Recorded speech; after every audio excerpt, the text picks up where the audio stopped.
ಸಿನಿಮಾನ ಒಂದು launching pad ಥರ ಬಳಸ್ಕೊಳ್ಳೋಕ್ಕೆ ಟ್ರೈ ಮಾಡ್ತಾರೆ. ಇಲ್ಲಿ ಬಂದು ಒಂಥರ ಫೇಮಸ್ ಆಗಬೇಕು, ಆಮೇಲೆ ಒಂದು ಕ್ಷೇತ್ರ ಆಯ್ಕೆ ಮಾಡ್ಕೊಂಡು MLA ಆಗಬೇಕು ಅನ್ನೋ ಥರ ಟ್ರೈ ಮಾಡ್ತಾರೆ. ನನ್ನ ಹೊಟ್ಟೆಪಾಡ ನಡೀತಾ ಇರೋದು ಆ್ಯಕ್ಟಿಂಗ್ ಮಾಡಿಬಿಟ್ಟು ಬದುಕಬೇಕು ಅಂತ ನನಗೆ ಏನಿಲ್ಲ. ನಾನು ತುಂಬ ಚೆನ್ನಾಗಿತ್ತು. ಮೊನ್ನೆ 2023 ಏನು ಚುನಾವಣೆ ಬಂತು, ಮುಂದೆಯಿಂದ ಸಿದ್ದರಾಮಯ್ಯ ಅವರು ಆಫರ್ ಕೊಟ್ಟಿದ್ರು, ಟಿಕೆಟ್ ಇದೆ ನಿಂತ್ಕೋ, ಫ್ರೀಯಾಗಿ ಕೊಡ್ತಾ ಇದ್ದೀನಿ ನಿಮಗೆ ಅಂತ.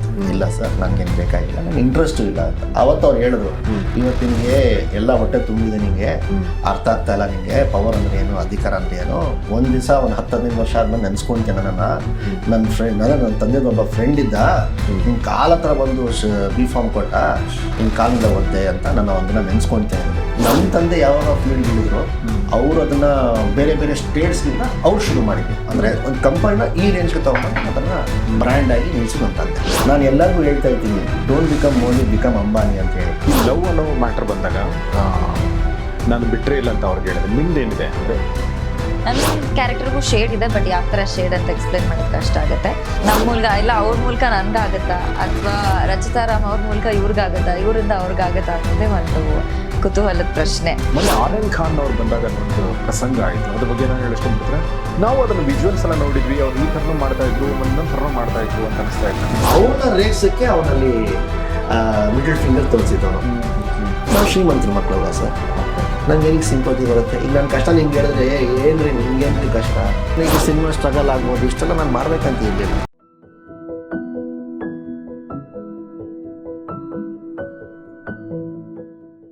ಎಸ್, ಇವತ್ತು ನಾವು ಕಲ್ಟ್ ಸಿನಿಮಾ ತಂಡದೊಂದಿಗಿದ್ದೀವಿ. ಗೌರಿ ಶಕ್ಕಿ ಸ್ಟುಡಿಯೋದ ಈ ಸಂದರ್ಶನಕ್ಕೆ ನಿಮಗೆಲ್ಲ ಸ್ವಾಗತ. ಕಲ್ಟ್ ಜನವರಿ 23ಕ್ಕೆ ರಿಲೀಸ್ ಆಗ್ತಾ ಇದೆ. ಈ ಚಿತ್ರವನ್ನು ನಿರ್ದೇಶನ ಮಾಡಿದ್ದು ಅನಿಲ್ ಕುಮಾರ್, ಮತ್ತು ಈ ಚಿತ್ರದಲ್ಲಿ ನಾಯಕ ನಟ, ನಾಯಕ ನಟಿ ಇಬ್ಬರು ನಮ್ಮೊಂದಿಗಿದ್ದಾರೆ. ನಾಯಕ ನಟರಾಗಿ 2ನೇ ಬಾರಿಗೆ ಬೆಳ್ಳಿ ತೆರೆ ಮೇಲೆ ಕಾಣಿಸ್ಕೊಳ್ಳಲು ರೆಡಿ ಆಗಿದ್ದಾರೆ ಝೈದ್ ಖಾನ್. ಝೈದ್ ಅವರೇ, ವೆಲ್ಕಮ್ ಟು ದ ಶೋ. ನಮಸ್ತೆ. ನಮಸ್ತೆ ಸರ್. ಇನ್ನು ಉಪಾಧ್ಯಕ್ಷ ಸಿನಿಮಾದ ಮೂಲಕ ಕನ್ನಡಿಗರ ಮನೆ ಮಾತಾಗಿರುವಂಥ ಮಲೈಕಾ ವಸುಪಾಲ್ ನಮ್ಮೊಂದಿಗಿದ್ದಾರೆ. ಮಲೈಕರೇ, ವೆಲ್ಕಮ್ ಟು ದ ಶೋ. ನಮಸ್ತೆ. ನಾ ಹೆಸರು ಕರೆಕ್ಟಾಗಿ ಹೇಳಿದ್ದೆ ನಿಮ್ಮದು? ಖಂಡಿತ. ಸೊ ನಾನು ಕಲ್ಟ್ದು ನೀವು ಹಾಡುಗಳು ಅಥವಾ ಟೀಸರು ಆ ಥರ ನೋಡಿಲ್ಲ ಅಂದರೆ ಅದರ ಲಿಂಕ್ಗಳನ್ನ ಡಿಸ್ಕ್ರಿಪ್ಷನ್ ಹಾಕಿರ್ತೀನಿ, ನೀವು ನೋಡಿ. ನಾನು ಅದನ್ನು ನೋಡಿದ್ದೀನಿ, ಒಂಥರ ಬೇರೆ ಥರ ಸಿನಿಮಾ ಅನ್ನಿಸ್ತು. ನಮ್ಮ ಝೈದ್ ಅವ್ರು ಹೇಳಬೇಕು. ಝೈದ್, ತುಂಬ ಚಾಲೆಂಜಿಂಗ್ ಪಾತ್ರ ನೀವು ಸೆಲೆಕ್ಟ್ ಮಾಡಿದಿರ ಅನ್ಸುತ್ತೆ ನನಗೆ, ಕಂಪೇರಿಂಗ್ ಟು ನಿಮ್ಮ ಮೊದಲ ಮೂವಿ. ಸೊ ಯಾಕೆಂದರೆ ಇದರಲ್ಲಿ ಏನೇನಿದೆ ಅಂತ ನನಗೆ ಅನಿಸಿದ್ದು ಹೇಳ್ತೀನಿ. ಇದರೊಂದು ಲವ್ ಇದೆ, ಇದರೊಂದು ಬಿಟ್ರೇಯಲ್ ಇದೆ ಇರ್ಬೋದು, ಓಕೆ. ಇದರಲ್ಲಿ ಒಂದು ಆರ್ಟ್ ಇದೆ, ಅಂದರೆ ಒಬ್ಬ ಆರ್ಟಿಸ್ಟ್ ವ್ಯಕ್ತಿ, ಮತ್ತು ಇದರಲ್ಲಿ ಆ ಆರ್ಟಿಸ್ಟ್ ಅವನಿಗೆ ಬಿಟ್ರೇಯಲ್ ಆದಾಗ ಅವನಿಗೆ ಆಗುವಂಥ ನೋವು ಮತ್ತು ಅದರಿಂದ ಆಗುವಂಥ ಅನಾಹುತ ಇದೆಲ್ಲ ಇದೆ ಅನಿಸುತ್ತೆ. ಇಟ್ಸ್ ವೆರಿ ಕಾಂಪ್ಲೆಕ್ಸ್ ಕ್ಯಾರೆಕ್ಟರ್ ಅನಿಸುತ್ತೆ. ನೀವು ಹೇಳಿ. ನಿಮ್ಮ ಪ್ರಶ್ನೆ ನಿಮ್ಮ ಹತ್ರ ಇದೆಯಲ್ಲ ಸರ್? ಸುಮ್ಮನೆ ಹೊರಗಡೆಯಿಂದ ನೋಡ್ಕೊಂಡು ನಾನು ಹೇಳ್ತೀನಿ. Sir, you are absolutely right sir. ಈಗ ನೀವು ಏನೆಲ್ಲ ಹೇಳಿದ್ರಿ ಅದೇ ಸತ್ಯ, ಅದೇ ಸಿನಿಮಾ ಇರೋದು. ಬಟ್ ಅದರಲ್ಲಿ ಇನ್ನೂ ಬೇರೆ ಬೇರೆ ಬೇರೆ ಇಮೋಷನ್ಸ್ ಇದೆ. ಅದು ಸಿನಿಮಾ ನೋಡಿದಾಗ ಗೊತ್ತಾಗುತ್ತೆ. ಏನಕ್ಕೆ ಈ ಸಿನಿಮಾದಲ್ಲಿ 2 ಹೀರೋಯಿನರು ಇರೋದ್ರಿಂದ, ಒಂದು ಮಲೈಕಾ ಅವರು, ಇನ್ನೊಂದು ನಮ್ಮ ರಚಿತಾ ರಾಮ್ ಅವರು. ಸೊ ಅದು ಬಿಟ್ಟರೆ ಇನ್ನು ಹಲವಾರು ಆರ್ಟಿಸ್ಟ್ಗಳಿದ್ದಾರೆ. ಸೊ ಅವ್ರದ್ದು ಬೇರೆ ಬೇರೆ ಬೇರೆ ಪಾತ್ರಗಳು ಇದೆ. ಸೊ ಅವರು ಒಂದಷ್ಟು ತುಂಬ ಈ ಸಿನಿಮಾಗೆ ತುಂಬ ತೂಕ ಹಾಕಿದ್ದಾರೆ. ಸೊ ಆ ಸಿನಿಮಾ ನೋಡಿದಾಗ ಗೊತ್ತಾಗುತ್ತೆ. ಆಮೇಲೆ ನನ್ನ ಪಾತ್ರದ ಬಗ್ಗೆ ಹೇಳಬೇಕು ಅಂದರೆ, ನಂದು ಹೆಸರು, ಪಾತ್ರದ ಹೆಸರು ಬಂದ್ಬಿಟ್ಟು ಮಾಧವ ಅಂತ ಹೇಳಿ. ಸೊ ಅವನು 3 ಶೇಡ್ ಇದೆ ಒಂದು ಸಿನಿಮಾದಲ್ಲಿ. ಸೊ 3 ಡಿಫ್ರೆಂಟ್ ನನ್ನ ಶೇಡ್ಸ್ ನೀವು ಒಂದು ಸಿನಿಮಾದಲ್ಲಿ ನೋಡ್ಬೋದು. ನಾವು ಒಂದು ಶೇಡ್ ಮಾತ್ರ ನಮ್ಗೆ ಕಾಣಿಸ್ತಾ ಇದೆ. ಇಲ್ಲ, 3 ಶೇಡು ಇದೆ ಸರ್. ಎಸ್ ನಾವು 3 ಹಾಡು ಇವತ್ತವರೆಗೂ ಬಿಟ್ಟಿದ್ದೀವಿ. ಅಯ್ಯೋ ಶಿವನೇ ನೀನು ನೋಡಿದಾಗ ತುಂಬ innocent, clean shave, small hair. ಇನ್ನೊಂದು ಲುಕ್ ಸ್ವಲ್ಪ ಈ ಥರ ಮೀಡಿಯಂ ಲಾಂಗ್ ಹೇರ್ ಮತ್ತು ಈ ಸ್ಟೈಲಿಶ್ ಥರ ಗಡ್ಡ ಇದೆ. ಇನ್ನೊಂದು ಫುಲ್ ಇಲ್ಲಿವರೆಗೆ ಗಡ್ಡ, full long hair, mess up, ಅಂದರೆ ಈ depression mode. Yes, so 3 different shades ಇದೆ. So how difficult are how easy? ತುಂಬ ಡಿಫಿಕಲ್ಟ್ ಇತ್ತು ಸರ್. ಏನಕ್ಕೆ ಅವತ್ತು ಕೇಳ್ಕೊಂಡಿರುವಾಗ ತುಂಬ ಇಷ್ಟ ಆಯ್ತು ಕತೆ ನನಗೆ. ಮಾಡೋಣ ಸರ್, ಆ್ಯಸ್ ಅನ್ ಆರ್ಟಿಸ್ಟ್ ನನಗೂ ಚಾಲೆಂಜಸ್ ಬಂದರೆ ನನಗೂ ತುಂಬ ಖುಷಿನೇ. ಒಪ್ಕೊಂಡೆ. ಆಮೇಲೆ ಡೈಲಾಗ್ಸ್ ಎಲ್ಲ ಏನು ಪ್ರಿಪೇರ್ ಆಗಬೇಕು ಅದೆಲ್ಲ ರೆಡಿ ಆಗಿಬಿಟ್ಟೆ. ಆದರೆ ಸೆಟ್ಟಲ್ಲಿ ಹೋದಾಗ ನಾವು ಅಂದ್ಕೊಂಡು ಹಾಗೆ ನಡೆಯಲ್ಲ. ನಾನು ಅಂದ್ಕೊಂಡೆ ಫಸ್ಟ್ ಲಾಂಗ್ ಹೇರ್ ಮುಗಿಸ್ಬಿಡೋಣ, ಆಮೇಲೆ ಶಾರ್ಟ್ ಹೇರ್ ಮುಗಿಸ್ಬಿಡೋಣ, ಆಮೇಲೆ ಇನ್ನೂ ಚಿಕ್ಕ ಶಾರ್ಟ್ ಹೇರ್ ಮುಗಿಸೋಣ ಅಂತ. ಬಟ್ ಹಾಗೆ ಅಲ್ಲಿ ಆಗಿಲ್ಲ. ಬೆಳಗ್ಗೆ ಒಂದು ಮಾಡಿದ್ರೆ ಸಾಯಂಕಾಲ ಒಂದು ಅದೇ ಮೂಡು ಶಿಫ್ಟ್ ಆಗ್ತಾ ಇರಬೇಕು. ಸೊ ಮೆಂಟಲಿ ಸ್ವಲ್ಪ ಚಾಲೆಂಜ್ ಇತ್ತು. ಏನಕ್ಕೆ ಒಂದೇ ಕ್ಯಾರೆಕ್ಟ್ರು 3 ಶೇಡ್ ಆಗಿರೋದ್ರಿಂದ ಅವ್ನ ಬಾಡಿ ಲ್ಯಾಂಗ್ವೇಜ್ ಬೇರೆ, ಅವ್ನು ಹಾಕೊಳ್ಳೋದು ಬಟ್ಟೆ ಬೇರೆ, ಅವ್ನ ವಾಯ್ಸ್ ಮಾಡ್ಯುಲೇಷನ್ ಬೇರೆ. ಸೊ ಎಲ್ಲ ಬೇರೆ ಥರ ಇರಬೇಕು. ಸೊ ಬಿಹೇವಿಯರ್ ಬೇರೆ. ಸೊ ಎಲ್ಲ ಡಿಫ್ರೆಂಟ್ ಆಗಿದ್ದ ಸ್ವಲ್ಪ ನನಗೆ ಫಿಸಿಕಲಿ ಸ್ವಲ್ಪ ಚಾಲೆಂಜಸ್ ಜಾಸ್ತಿ ಆಯಿತು. Okay but you happy? 100% sir. End of the day output ಚೆನ್ನಾಗಿ ಬರಬೇಕು ಅಂದರೆ ನಾವು ಇಷ್ಟೆಲ್ಲ ಹೋರಾಟ ಮಾಡೋದು. ಈಗ ಜನ ಬಂದು ಆ ಸಿನಿಮಾನ ನೋಡಿ ಅದನ್ನು ಯಶಸ್ವಿ ಮಾಡಿದ್ರೆ ಅವ್ರಿಗೆ ಅದು ಇಷ್ಟ ಆಗೋಯ್ತು ಅಂದರೆ ನಾನು ಪಟ್ಟಿದ ಕಷ್ಟ ಶ್ರಮ ಸಾರ್ಥಕ. ತುಂಬ ಚೆನ್ನಾಗಿ ಹೇಳಿದ್ರಿ. ಸೊ ಅದ್ರ ಜೊತೆಗೆ ನಿಮಗೆ ಇಬ್ಬರು ಹೀರೋಯಿನ್ಗಳಲ್ಲಿ ಒಬ್ಬರು ಹೀರೋಯಿನ್ನು ಮಲೈಕಾ. ಗೊತ್ತಿಲ್ಲ ನನಗೆ ನಿಮ್ಮ ಕ್ಯಾರೆಕ್ಟರ್ ಏನು, ರಚಿತಾ ಕ್ಯಾರೆಕ್ಟರ್ ಏನು. ರಚಿತಾ ಅವರು ಸ್ವಲ್ಪ ಅಂದರೆ ಜಾಸ್ತಿ ಇಲ್ಲ ಅವ್ರದ್ದು ಅಂತ ಅನಿಸ್ತಾ ಇದೆ, ಗೊತ್ತಿಲ್ಲ. ಇಲ್ಲ ಸರ್, ಇಬ್ಬರು ಮೇನ್ ಲೀಡ್ ಹೀರೋಯಿನ್ಸ್. ಇವರು ಮೇನ್ ಲೀಡ್, ಗೆಸ್ಟ್ ಥರ ಏನಿಲ್ಲ ಅವರು. ಇಲ್ಲ ಯಾವುದೇ ಕಾರಣಕ್ಕೂ ಇಲ್ಲ. ಎಸ್, ನಿಮ್ಮ ಕ್ಯಾರೆಕ್ಟರ್ ಬಗ್ಗೆ ಮತ್ತು ಏನು ನಿಮ್ಮ ಕ್ಯಾರೆಕ್ಟರ್ ಹೆಸರು? ನನ್ನ ಕ್ಯಾರೆಕ್ಟರ್ ಹೆಸರು ಹೇಳೋ ಹಾಗಿಲ್ಲ, ಬಿಕಾಸ್ ಇವಾಗಲೇ ಒಂದು ಸಾಂಗ್ ಬಂದಿದೆ. ಸೊ ಅದರಲ್ಲಿ ಒಂದು ಡೈಲಮಾ ಇದೆ ಆಡಿಯನ್ಸ್ಗೆ, ಪ್ರೇಕ್ಷಕರಿಗೆ ಗೀತಾ ಯಾರು ಅಂತ, ಇವಾಗ ರಚಿತಾರಾಮ್ ಮ್ಯಾಮ ಅಥವಾ ನಾನು ಅಂತ. ಹೌದು. ಸೊ ಆ ಒಂದು ನಿರೀಕ್ಷೆ ಇಟ್ಕೊಳ್ಳೋಕ್ಕೆ ನಾವು ನನ್ನ ಕ್ಯಾರೆಕ್ಟರ್ ಹೆಸರನ್ನ ಎಲ್ಲೂ ಬಿಟ್ಕೊಟ್ಟಿಲ್ಲ. ಆದರೆ ಕ್ಯಾರೆಕ್ಟರ್ ಅನಿಲ್ ಸರ್ ಜೊತೆ ನಾನು ಆಗಲೇ ಕೆಲಸ ಮಾಡಿದ್ರೋದ್ರಿಂದ ನಂಗೆ ಅವ್ರ ಜೊತೆ ಕೆಲಸ ಮಾಡೋದು ತುಂಬ ಈಸಿ, ತುಂಬ ಖುಷಿ ಕೂಡ. ಸೊ ಅವರು ಆ ಕ್ಯಾರೆಕ್ಟರ್ನ ಬರೀವಾಗ ಮಲೈಕಾ ಮಾಡಿದ್ರೆ ಚೆನ್ನಾಗಿರುತ್ತೆ ಅಂತ ಒಂದು ಥಾಟ್ ಸುಮ್ಮನೆ ಹೀಗೆ ಬಂದೇ ಹೋಗಿದ್ದಷ್ಟೇ ಅವ್ರಿಗೆ. ಆಮೇಲೆ ಕ್ಯಾರೆಕ್ಟರ್ ಎಲ್ಲ ಬರೆದಾದ್ಮೇಲೆ ಅವ್ರು ನನಗೆ ಹೇಳಿದಾಗ ತುಂಬ ಖುಷಿ ಇದೆ. ನನ್ನ ಕ್ಯಾರೆಕ್ಟರ್ಗೂ ಶೇಡ್ ಇದೆ, ಬಟ್ ಯಾವ ಥರ ಶೇಡ್ ಅಂತ ಎಕ್ಸ್ಪ್ಲೇನ್ ಮಾಡೋದು ಕಷ್ಟ ಆಗುತ್ತೆ. ಈಗ ಅಯ್ಯೋ ಶಿವನಲ್ಲಿ ನೋಡಿರೋ ಥರ ಒಂಥರ ಹಳ್ಳಿ ಹುಡುಗಿ ಕ್ಯಾರೆಕ್ಟರ್ ಇದೆ, ಬಟ್ ಇನ್ನೊಂದು ಶೇಡ್ ಕೂಡ ಡೆಫಿನೆಟ್ಲಿ ಇದೆ, ಬಟ್ ಅದನ್ನ ಈಗ ಸದ್ಯದಲ್ಲೇ ಬಿಟ್ಕೊಡಕ್ಕಾಗಲ್ಲ. ಸೊ ನೀವು ಡ್ಯಾನ್ಸರ್ ಆಗಿ ಕಾಣಿಸ್ಕೊಳ್ತಾ ಇದ್ದೀರಾ ಅಂತ ಅನ್ಸುತ್ತೆ, ಬಟ್ ಗೊತ್ತಿಲ್ಲ. ಡ್ಯಾನ್ಸಲ್ಲಿ ರುಚಿ ಇರೋ ಒಂದು ಹುಡುಗಿ, ಡ್ಯಾನ್ಸರ್ ಅಂತ ಹೇಳಕ್ಕಾಗಲ್ಲ, ಬಟ್ ಡ್ಯಾನ್ಸ್ ಮಾಡ್ತಿರ್ತಾಳೆ. ಈ ಲವ್ ಅನ್ನೋ ಮ್ಯಾಟ್ರ್ ಬಂದಾಗ ನಾನು ಬಿಟ್ರೆ ಇಲ್ಲ ಅಂತ ಅವ್ರಿಗೆ ಹೇಳಿದೆ. ನಿಮ್ದೇನಿದೆ ಅಂದರೆ ಇವಾಗ ಕರೆಕ್ಟ್ ಸರ್, ನೀವು ಹೇಳಿದ ಪೇನ್, ಬಿಟ್ರೇಯಲ್, ಲವ್, ಫೀಲಿಂಗ್ ಎಲ್ಲ ಇದೆ, ಬಟ್ ಅದು ಅವ್ರಿಗಾಗತ್ತಾ, ನನ್ಗಾಗತ್ತಾ, ಅಥವಾ ರಚಿತಾರಾಮ್ ನಮ್ಮ ಮೂಲಕ ಇಲ್ಲ ಅವ್ರ ಮೂಲಕ ನನ್ಗಾಗತ್ತಾ, ಅಥವಾ ರಚಿತಾರಾಮ್ ಅವ್ರ ಮೂಲಕ ಇವ್ರಿಗಾಗತ್ತಾ, ಇವರಿಂದ ಅವ್ರಿಗಾಗತ್ತಾ ಅನ್ನೋದೇ ಒಂದು ಕುತೂಹಲದ ಪ್ರಶ್ನೆ. ಸೊ ಬಟ್ ಆ ಎಲ್ಲ ಫೀಲಿಂಗ್ಸು ಸಿನಿಮಾದಲ್ಲಿದೆ. ಆಮೇಲೆ ಎಲ್ಲ ಕ್ಯಾರೆಕ್ಟರ್ ಕೂಡ ಆ ಒಂದು ಫೀಲಿಂಗ್ನ ತುಂಬ ಅದ್ಭುತವಾಗಿ ಶೋಕೇಸ್ ಮಾಡಿದ್ದಾರೆ ಸ್ಕ್ರೀನ್ ಮೇಲೆ. ವಂಡರ್ಫುಲ್. ಈ ಥರದ್ದು ಅಂದರೆ ನಾನು ಅನಿಸುತ್ತೆ ಈ ಥರ ಕಾಂಪ್ಲೆಕ್ಸ್ ಕ್ಯಾರೆಕ್ಟರ್ಗಳು ಅಥವಾ ತುಂಬ ಇಂಟೆನ್ಸ್ ಕ್ಯಾರೆಕ್ಟರ್ಗಳನ್ನ ಮಾಡುವಾಗ ನಮಗೆ ಕೋ ಆರ್ಟಿಸ್ಟ್ಗಳ ಸಪೋರ್ಟ್ ತುಂಬ ಬೇಕಾಗುತ್ತೆ ಅನಿಸುತ್ತೆ ಅಲ್ವಾ? 100%. ಸೊ ಅದ್ರ ಬಗ್ಗೆ ಏನು, ಇವ್ರ ಬಗ್ಗೆ ಏನು ಹೇಳಕ್ಕೆ ಇಷ್ಟಪಡ್ತೀರಾ, ರಚಿತಾ ಅವ್ರ ಬಗ್ಗೆ ಏನು ಹೇಳಕ್ಕೆ ಇಷ್ಟಪಡ್ತೀರಾ? ಇಬ್ಬರು ತುಂಬ ವೆಲ್ ಪ್ರಿಪೇರ್ಡ್ ಆಗಿದ್ರು ಸರ್. ಏನಂದ್ರೆ ಸೀರಿಯಲ್ ಮಾಡ್ಕೊಂಡು ಬಂದಿರೋದ್ರಿಂದ ನನಗೆ ಎಲ್ಲೂ ಅವರು ಹೊಸೊಬ್ಬರು ಥರ ಫೀಲೇ ಆಗಿಲ್ಲ. ಆಮೇಲೆ ಕೋಆರ್ಡಿನೇಷನ್ ಚೆನ್ನಾಗಿತ್ತು. ಈಗ ಒಂದು ಬಾಂಧವ್ಯ, ಒಂದು ಫ್ರೆಂಡ್ಶಿಪ್ ಬಿಲ್ಡ್ ಆಗಿರೋದ್ರಿಂದ ಸೊ ಆಮೇಲೆ ನಾವು ಮುಂಚೆನೇ ಸ್ವಲ್ಪ ರಿಹರ್ಸಲ್ಸ್ ಅದೆಲ್ಲ ಮಾಡ್ಕೊಂಡಿದ್ವಿ. ಆಮೇಲೆ ಅದೆಲ್ಲ ಒಂದಷ್ಟು ಲೂಪ್ ಹೋಲ್ಸ್ ಎಲ್ಲೆಲ್ಲಿ ನಂದಿರುತ್ತೋ ನಾನು ಮಾಡುವಾಗ, ಸೊ ಅದೆಲ್ಲ ನಾನು ಹಂಚ್ಕೊಳ್ಳುವಾಗ, ಸೊ ಅವ್ರು ಅದನ್ನು ತಿತ್ಕೊಂಡು ಅದನ್ನು ಅರ್ಥ ಮಾಡಿಕೊಂಡು ನನಗೆ ಹೆಲ್ಪ್ ಮಾಡಿದಾಗ ಸೊ ಅದು ಯಾವುದೂ ಕಷ್ಟ ಆಗಿಲ್ಲ, ಇನ್ಕ್ಲೂಡಿಂಗ್ ರಚಿತಾ ಅವ್ರ ಜೊತೆ ಅಷ್ಟೇ. ಸೊ ಎಲ್ಲೂ ಕಷ್ಟ ಆಗಿಲ್ಲ. ಇವರಿಬ್ಬರ ಜೊತೆಗೂ ಫಸ್ಟ್ ಟೈಮ್ ಮಾಡ್ತಾ ಇದ್ದೀರಾ ನೀವು? ಹೌದು. ಓಕೆ. ಸೊ ನಿಮಗೆ ಅದೇ ಅವ್ರು ಹೇಳಿದಾಗ ಇದೆ ತುಂಬ ಇಲ್ಲ, ಬಟ್ ಖಂಡಿತ ಅವ್ರು ಹೇಳಿದಾಗ ಇಬ್ರಿಗೂ ಈಕ್ವಲ್ ಸ್ಕ್ರೀನ್ ಸ್ಪೇಸ್ ಇದೆ, ಆದರೆ ಒಟ್ಟಿಗೆ ಇಲ್ಲ, ಬೇರೆ ಬೇರೆ ಇದೆ.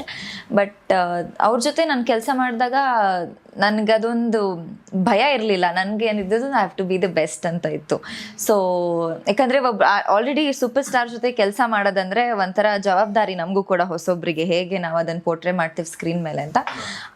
ಅದು ಆಮೇಲೆ ಅವರು ತುಂಬ ಸಲೀಸಾಗಿ ಚೆನ್ನಾಗಿ ಇದ್ರು ನಮ್ಮ ಜೊತೆ. ಸೊ ಅದ್ರ ಪ್ರಕಾರ ಅದಾಯಿತು. ಬಟ್ ಜಯದ್ ಅವ್ರ ಬಗ್ಗೆ ಮಾತಾಡ್ಬೇಕಂದ್ರೆ ಕನ್ನಡ ಹಿಡಿತ, ಅವ್ರು ಕನ್ನಡ ಕಲಿತು ಕನ್ನಡ ಭಾಷೆ ಸ್ಪಷ್ಟವಾಗಿ ಮಾತಾಡಿ, ಬಿಕಾಸ್ ನಂದು ಅವ್ರದ್ದು ಡೈಲಾಗ್ಸ್ ತುಂಬ ಇದೆ.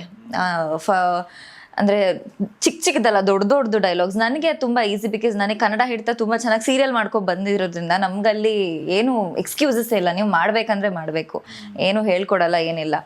ಬಟ್ ಅವರು ತುಂಬ ಚೆನ್ನಾಗಿ ಅದನ್ನು ಮಾಡಿದ್ರು. ಬಿಕಾಸ್ ಆ ಕೋಆರ್ಡಿನೇಷನ್ ನನಗೆ ಇವಾಗ ಅವ್ರು ಕನ್ನಡ ಸ್ಪಷ್ಟವಾಗಿ ಮಾತಾಡಿದ್ರೆ ನನಗೆ ನೀಟಾಗಿ ವಾಪಸ್ ಆ್ಯಕ್ಷನ್ ಕೊಡೋಕ್ಕಾಗತ್ತೆ. ಸೊ ಅವ್ರು ಮಾಡಿದ ರೀತಿಯಿಂದ ನನಗನ್ಸುತ್ತೆ ಹಿ ಈಸ್ ವೆರಿ ಕೇಪಬಲ್. ಮುಂದಿನ ಸಿನಿಮಾಗಳಲ್ಲಿ ಇನ್ನೂ ಒಳ್ಳೆ ಶೇಡ್ಸ್ನ ಅವ್ರು ತೋರಿಸ್ಬೋದು ಅಂತ ಅನ್ಸುತ್ತೆ. That's wonderful. ಜೈದ್, ಕನ್ನಡ ನೀವು ಮನೆ ಭಾಷೆ ಇಲ್ಲದೇ ಇದ್ರೂ ಕೂಡ ಕನ್ನಡದಲ್ಲೇ ಮಾತಾಡ್ತೀರಿ ಹೆಚ್ಚು ಕಡಿಮೆ ಅಂತ ಅನ್ಸುತ್ತೆ ನಿಮ್ಮ ಜೊತೆ? ಇಲ್ಲ, ನಂದು ಸ್ಕೂಲಲ್ಲಿ 3rd ಲ್ಯಾಂಗ್ವೇಜ್ ಇತ್ತು ಸರ್ ಕನ್ನಡ. ಫಸ್ಟು ಒಂದು LKG ಇಂದ 5th ಸ್ಟ್ಯಾಂಡರ್ಡ್ವರೆಗೂ 2nd ಲ್ಯಾಂಗ್ವೇಜ್ ಇತ್ತು. ಆಮೇಲೆ ನಾನು ಸ್ಕೂಲ್ ಬೇರೆ ಚೇಂಜ್ ಮಾಡಿದಾಗ ಅಲ್ಲಿಂದ 3rd ಲ್ಯಾಂಗ್ವೇಜ್ ಬಂದುಬಿಡ್ತು. 10th ನಾನು ಓದಿದ್ದೆ. ಸೊ ಸ್ವಲ್ಪ ಕನ್ನಡ ಬರ್ತಿತ್ತು, ನನಗೆ ಅಷ್ಟೊಂದು ಫ್ಲೂಯೆಂಟಾಗಿ ಬರ್ತಾ ಇರಲಿಲ್ಲ. ಯಾವಾಗ ನಾನು ಇಂಡಸ್ಟ್ರಿಗೆ ಬರಬೇಕು ಅಂತ ಆಯ್ಕೆ ಮಾಡಿಕೊಂಡು ಕನ್ನಡ ನಮ್ಮದು ಮುಸ್ಲಿಂ ಸ್ಲ್ಯಾಂಗ್ ಆಗಿರೋದ್ರಿಂದ ಸ್ವಲ್ಪ ಇಂಡಸ್ಟ್ರಿಯಲ್ಲಿ ವರ್ಕ್ ಆಗಲ್ಲ, ಅದು ತುಂಬ ಸ್ಪಷ್ಟವಾಗಿ ಇರಬೇಕು ಪ್ರೊನೌನ್ಸಿಯೇಷನ್ಸ್.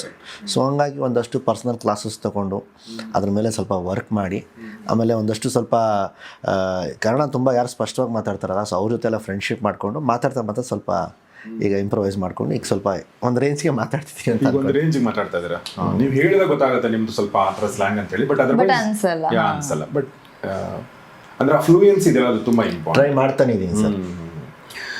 ಝೈದ್, ನಿಮ್ಮ ಮದುವೆ ಆಗಿದೆಯಾ? ಇಲ್ಲ ಸರ್. ಓಕೆ, ನಿಮ್ದಂತೂ ಆಗಿಲ್ಲ ಅಂತ ಅನ್ಕೋತೀನಿ. ಇಲ್ಲ, ಯಾಕೆ ಕೇಳಿದೆ ಅಂತಂದರೆ, ಪ್ರತಿಯೊಬ್ಬರ ಲೈಫಲ್ಲಿ ಕೂಡ ಒಂದು ಒಂದು ಒಂದು ಒಂದು ಒಂದು ಟೈಮ್ ಬರುತ್ತೆ. ಆ ಟೈಮಲ್ಲಿ ನಾವು ನಮ್ಮ ಕ್ರಶ್ಗಳು, ಲವ್ಗಳು, ಒಂದು ಸಣ್ಣ ಮಟ್ಟದ ಬಿಟ್ರೇಯಲ್ಲ, ನಾನು ಹೇಳ್ತಿರೋದು ಡಿಸಪಾಯಿಂಟ್ಮೆಂಟ್ಗಳೆಲ್ಲ ಆಗುತ್ತೆ. ಸೊ ನಿಮ್ಮ ಆಡಿಯನ್ಸ್ ಏನು ಸಿನಿಮಾ ನೋಡೋಕೆ ಬರ್ತಾರೆ, ಆ ಜಾನ್ರಲ್ ಅಂದರೆ ಆ ಒಂದು ಏಜ್ ಗ್ರೂಪಲ್ಲಿ ತುಂಬ ಜನ ಇರ್ತಾರೆ ಅಂತ ನನಗನ್ಸುತ್ತೆ, 18ರಿಂದ 20, 25, 30. ಸೊ ಈ ವಿಚಾರಕ್ಕೆ ಸಂಬಂಧಪಟ್ಟಂತೆ, ಈ ಲವ್ ವಿಚಾರಕ್ಕೆ ಸಂಬಂಧಪಟ್ಟಂತೆ, based on your personal experience, what you want to tell to the audience? ಅಂದರೆ ಸರ್, ಫಸ್ಟ್ ಥಿಂಗ್ ಈ ಕಥೆನ ನಾನು ಆಯ್ಕೆ ಮಾಡ್ಕೊಳ್ಳುವಾಗ ನನಗೆ ಬೇಕಾಗಿತ್ತು, ನಾನು ಸರ್ ಹತ್ರ ಕೇಳಿದ್ದು ಒಂದು ಇಂಪಾರ್ಟೆಂಟ್ ಥಿಂಗ್ ಅಂದರೆ ಪ್ರತಿಯೊಬ್ಬರಿಗೂ ಅರ್ಥ ಆಗಬೇಕು. ನಾನು ಫಸ್ಟ್ ಸಿನಿಮಾದಲ್ಲಿ ನನಗೆ ಒಂದು ನೆಗೆಟಿವ್ ಬಂದಿದೆ, ಅದು ಒಂದೇ, ಟೈಮ್ ಟ್ರಾವೆಲಿಂಗ್, ಟೈಮ್ ಲೂಪ್ ಅನ್ನೋ BC ಸೆಂಟ್ರ್ ಪಾಪ ಆಡಿಯನ್ಸ್ ಅವ್ರಿಗೆ ಅರ್ಥ ಆಗಿಲ್ಲ ಆ ಐಡಿಯಾ, ಆ ಕಾನ್ಸೆಪ್ಟ್. ಸೊ ಅದನ್ನು ತಲೆಯಲ್ಲಿ ಇಟ್ಕೊಂಡು ನನ್ನ ಡೈರೆಕ್ಟರ್ ಅನಿಲ್ ಅವ್ರನ್ನ ಯಾವಾಗ ಆಯ್ಕೆ ಮಾಡಿಕೊಂಡು ಯಾವಾಗ ಈ ಕಥೆ ಎಲ್ಲ ಫೈನಲೈಸ್ ಇತ್ತು ಆವಾಗ ನಾನು ತುಂಬ ಸ್ಪಷ್ಟವಾಗಿ ಹೇಳಿದ್ದೆ, ಇದು ಪ್ರತಿಯೊಬ್ಬರಿಗೂ ಅರ್ಥ ಆಗಬೇಕು ಅಂದರೆ ಅದು ಒಂದೇ ಕತೆ, ಅದು ಇಮೋಷನ್ಗೆ ನೀವು ಏನು ಮಾಡಬೇಕಂತಿಲ್ಲ, ಅದು ಕರೆಕ್ಟಾಗಿ ನಾವು ಇಂಪ್ಲಿಮೆಂಟ್ ಮಾಡಿದ್ರೆ ನಾವು ಅವ್ರ ಹೃದಯಕ್ಕೆ ನಾವು ಮುಟ್ಬೋದು ಅನ್ನೋ ಒಂದು ತಲೆಯಲ್ಲಿ ಇತ್ತು.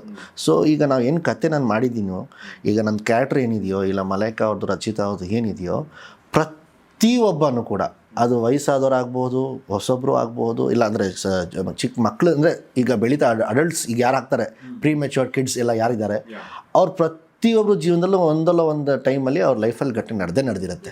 ನೀವು ಸಿನಿಮಾ ನೋಡಿದಾಗಲೂ ನಿಮ್ಗೆ ಅನಿಸುತ್ತೆ, ಅಯ್ಯೋ ಹೌದಲ್ಲ, ಇದು ನನ್ನ ಜೀವನದಲ್ಲಿ ನಡೆದಿದೆಯಲ್ಲ ಇದು ಅಂತ ಹೇಳಿ. ಸೊ ಅಲ್ಲಿ ಜನ ಕನೆಕ್ಟ್ ಆಗ್ತಾರೆ ಅನ್ನೋ ನನಗಂತೂ ನಂಬಿಕೆ. ನಿಮ್ಮ ಜೀವನದಲ್ಲಿ ಏನು ನಡೆದಿದೆ? ಹಲವಾರು ನಡೆದಿದೆ ಸರ್. ಈಗ ಹುಡುಗಿ ಕಡೆಯಿಂದನೇ ಆಗಬೇಕು ಅಂತೇನಿಲ್ಲ, ಇದು ಹುಡುಗಿ ಬಿಟ್ಟು ಇನ್ನು ತುಂಬ ಸಿನಿಮಾ ಇದೆ ಸರ್. ಒಂದು ಅಪ್ಪ ಮಗಳದು ಒಂದು ಕತೆ ಇದೆ. ಅಲ್ಲ, ಹುಡುಗಿ ಬಗ್ಗೆ ನಾನು ಕೇಳ್ತಿರೋದು, ಹುಡುಗಿ ಬಗ್ಗೆ ಏನು ಹೇಳಕ್ಕೆ ಇಷ್ಟಪಡ್ತೀರಾ? ಆ ಥರ ಏನಿಲ್ಲ ಸರ್.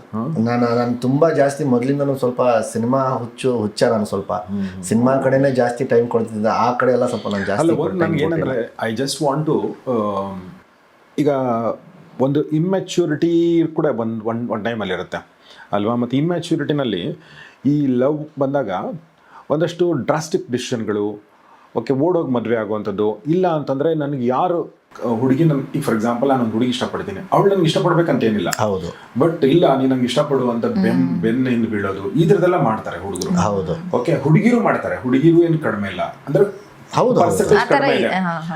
ಯಾಕೆಂದ್ರೆ ಸ್ವಲ್ಪ ಹುಡುಗಿರು ಸ್ವಲ್ಪ ಬೇಗ ಮೆಚುರಿಟಿ ಬರುತ್ತೆ. ಈ ವಿಚಾರ ಸಂಬಂಧಪಟ್ಟಂತೆ ಕೆಲವೊಂದು ನಾವು ತುಂಬ ಮೀಡಿಯಾದಲ್ಲಿ ತುಂಬ ನೋಡ್ತೀವಿ. ಆಮೇಲೆ ಲೈಫಲ್ಲಿ ಮದುವೆ ಆಗೋದು ಒಂದು ಗುರಿ ಅಂತ ಅಂದ್ಕೊಂಡು ಓಡೋಗಿ ಕಷ್ಟಕ್ಕೆ ಸಿಕ್ಕಾಕೋತಾರೆ ಜನ.